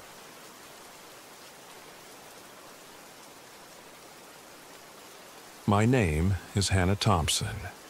I'm 41 years old, and this happened one chilly late autumn when I was desperate to reclaim my voice as a writer. I had just lost my mother, and with her passing came a suffocating weight of grief and a crippling writer's block that had haunted me for months. In search of solace and inspiration, I decided to rent an old RV and retreat to a secluded campsite on the outskirts of North Adams, Massachusetts, near the ruins of an abandoned family estate hidden deep within the haunted pines. I had always believed that isolation could be both a curse and a blessing. The RV, a creaking, temperamental relic that I'd lovingly restored, symbolized my determination to break free from the relentless noise of my daily life. As I drove along winding country roads, the landscape changed gradually. Vibrant autumn hues gave way to dark, dense forests, and a pervasive silence that felt as if it were waiting for me to uncover its secrets. I felt a blend of trepidation and anticipation, my heart heavy with loss yet curious about what the solitude might reveal. I arrived at the campsite just as the sun was beginning to dip behind the tall, gnarled trees. The abandoned estate lay in the distance, its dilapidated facade a ghost of a bygone era. I spent a few moments taking it all in. Its broken windows, the ivy crawling up its stone walls, and the way the light seemed to flicker off its crumbling roof. I set up camp carefully, arranging my few belongings inside the RV and stepping outside to gather some firewood. Even in the warmth of the early evening, a subtle chill crept along my skin, as if the very air was whispering ancient secrets. That first night, as I sat inside the RV with a battered notebook and a dim lantern flickering on the table, I began to write. I scribbled down thoughts about loss, memory, and the hope that this retreat might unlock a new chapter in my life. But as the hours passed, something inexplicable happened. I started to notice that the light of the lantern seemed to waver in ways that I couldn't account for. At first, I assumed it was just the old wiring of the lamp, but then I began to hear something else, a soft, distant giggle, as if a child were playing far off in the dark woods. I tried to ignore it, chalking it up to the wind playing tricks on my ears, but the sound persisted. Sometimes it was a gentle, almost musical chuckle, and at other moments it carried a haunting quality that sent shivers down my spine. I told myself it was just my imagination fueled by grief and isolation. Still, I couldn't shake the feeling that I was not entirely alone. The next morning, I awoke to a quiet that felt both oppressive and oddly comforting. I made myself a cup of coffee and decided to explore the area around the campsite. The estate loomed in the background, and the surrounding pines whispered with the breeze. While wandering along a narrow, overgrown path, I stumbled upon an old, rusted swing hanging from a gnarled tree branch. It swayed gently in the cool breeze, even though there was no one in sight. I could almost see the faded image of a small child's face in the peeling paint of the swing seat, but when I blinked, it was gone. Returning to the RV, I noticed that some of my belongings had been rearranged. My notebook, which I had left on the table, now lay in a different position. At first, I wondered if I had moved it in my sleep, but deep down, I felt that something was amiss. That night, as darkness swallowed the campsite, I set my lantern on the table and tried to concentrate on my writing. I penned down fragments of thoughts and memories, yet my focus was repeatedly broken by the distant sound of a child's laughter. It wasn't a joyous sound, it was laden with sorrow and longing. Then, in a moment that will forever be etched in my memory, I saw her. I was sitting at my small desk, the only light coming from my flickering lantern, when I looked up and caught a glimpse of a small figure standing just beyond the RV's window. The figure was that of a child, a little girl wearing faded, old-fashioned clothing. Her eyes were large and sorrowful, and her expression was one of profound sadness. For a heartbeat I couldn't move, My pen froze in midair as I stared at her. She didn't speak, didn't move, just stood there, her presence both eerie and heartbreaking. I must have blinked several times before she vanished into the darkness, leaving behind nothing but a lingering sense of melancholy. The experience shattered any semblance of rationality I clung to. The child's ghost, as I came to believe, was not a malicious presence. Instead, she radiated an aura of lost innocence and unspoken grief, an echo of a tragedy long buried by time. Over the next few nights, the haunting presence became a constant companion. I began to notice eerie reflections of the little girl in mirrors and windows, and sometimes disembodied whispers would recite fragments of a story I couldn't quite piece together. Cryptic symbols and messages started appearing on the walls of the RV and carved into the nearby trees. My initial terror gradually gave way to a deep, almost compassionate curiosity. Who was this child? What had she suffered? And why was she bound to this place? Driven by both fear and a yearning for understanding, I set out to uncover the tragic history of the abandoned estate. During the day, when the ghostly occurrences subsided into a haunting quiet, I explored the overgrown grounds of the estate. In a dusty corner of what used to be a small library, I discovered a faded diary tucked between the pages of a long-forgotten book. The diary belonged to a woman named Eleanor, who had once lived in the estate with her family. Her words were filled with sorrow and regret, chronicling the life of a little girl named Lillian, a child whose existence was cut brutally short amid family strife and scandal. According to Eleanor's diary, Lillian had been the cherished daughter of a family burdened by secrets and tragedy. Rumors in the local town whispered of an accident that was never fully explained, a disappearance, or perhaps a murder, that left the family shattered and Lillian's spirit forever trapped on the estate grounds. I felt an inexplicable connection to Lillian's pain, as if the ghostly child before me was an echo of the anguish written in Eleanor's words. The more I learned, the more I realized that this haunting was not random. It was the unresolved sorrow of a child caught between worlds, unable to move on. One afternoon, I visited a nearby town in search of more answers. In a modest, time-worn general store, I struck up a conversation with an elderly woman who introduced herself as Martha. With a soft, tremulous voice, Martha recounted her memories of the estate. She had once been a caretaker there, and she spoke of the tragic events that had led to Lillian's untimely death. According to Martha, Lillian's spirit had lingered, yearning for recognition and release from the pain that had bound her to the estate. Her story, filled with both heartbreak and gentle hope, only deepened my resolve to help the child find peace, and, in doing so, to heal my own wounded soul. Back at the RV, the nights grew longer and the supernatural occurrences more intense. I began to leave handwritten notes around the campsite, questions and words of comfort addressed to Lillian, hoping that my silent communication might reach her. Sometimes, I felt as if a breeze carried my words to her, as if the very air was helping bridge the gap between our worlds. In response, the spectral manifestations became more vivid. I saw her reflection more clearly now, her eyes shimmering with a mix of sorrow and gratitude, and the whispers grew into a coherent, if disjointed, narrative of a life filled with unfulfilled promises and lost dreams. One particularly stormy night, as rain hammered against the RV and thunder rattled the very foundation of the ground, I sat huddled inside with nothing but my notebook and a fragile hope that I could unlock the mystery. In the midst of the howling wind and relentless downpour, the ghost of Lillian appeared to me once more.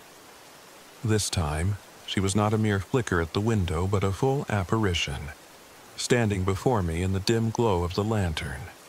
Her presence was overwhelming. a torrent of emotions that nearly swept me away. I could see every detail, the fine lines of her face, the tears that shimmered on her translucent cheeks, and the deep sorrow in her eyes. It was as if all the grief of the lost years and the untold tragedies of the estate converged into that single, fragile figure. For a long moment, neither of us moved. I felt an intense empathy, a shared pain that transcended time and death. In that moment, I knew that Lillian's suffering was not solely her own. It was intertwined with the legacy of the estate, with the burden of unspoken family secrets that had haunted the place for generations. I whispered softly, "I'm here, Lillian. I'm listening. I want to help you find peace." There was no immediate response, only the soft rustling of the rain against the RV and the echo of my own voice in the small space. Yet, in that silence, I sensed a shift, a subtle lightening of the oppressive sadness that had filled the air. The encounter marked a turning point. I spent the following days compiling everything I had learned: Eleanor's diary, Martha's recollections, and the silent messages left by Lillian's presence, into a manuscript. Every word I wrote felt like a step toward releasing both her tormented spirit and my own grief. As I worked, the haunting began to lose its malevolent edge. The ghostly manifestations, though still present, took on a gentler quality, as if Lillian recognized that her story was finally being told, and that through this act she might be set free. On my final night at the campsite, the wind was unusually calm, and the oppressive weight that had settled over the place seemed to lift ever so slightly. I sat outside the RV, watching the embers of the dying fire, and read aloud passages from my manuscript, a narrative of sorrow, loss, and the hope of redemption. For a long time, the night remained silent except for the soft crackle of the fire, until I saw her one last time. Lillian stood in the clearing, bathed in the gentle light of the moon. Her eyes, once so full of anguish, now shimmered with a quiet acceptance. As if understanding that her story had been heard, she slowly faded away, leaving behind a lingering warmth that contrasted with the cold night. The next morning, I packed up the RV with a heavy but hopeful heart. I left behind the haunted pines and the crumbling ruins of the estate, a place that had borne witness to so much sorrow, but had also been the catalyst for my own healing.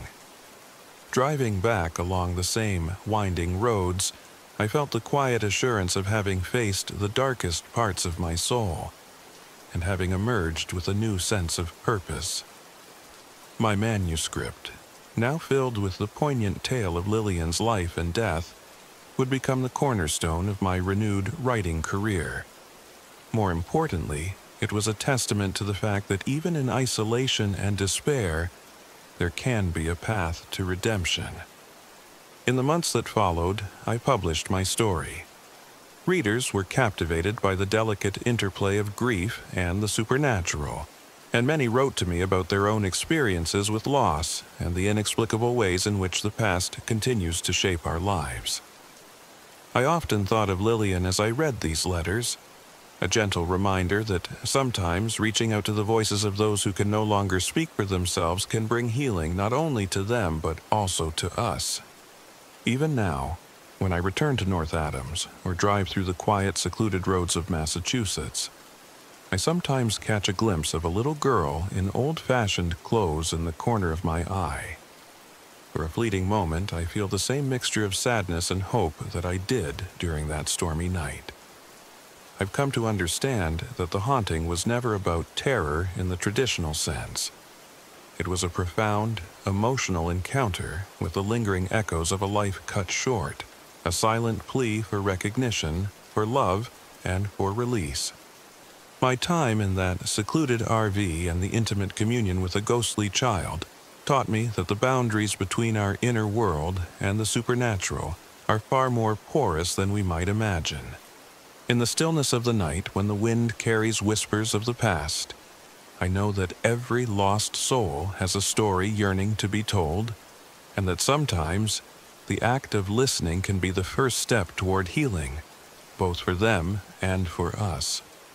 As I continue to write and explore the hidden corners of life's mysteries, I carry with me the lessons learned during that solitary retreat.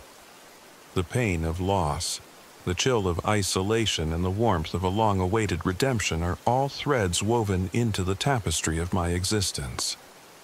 And whenever I sit down to write, I remember Lillian's silent gaze, a poignant reminder that even in our darkest moments, the light of understanding and compassion can guide us toward a brighter tomorrow.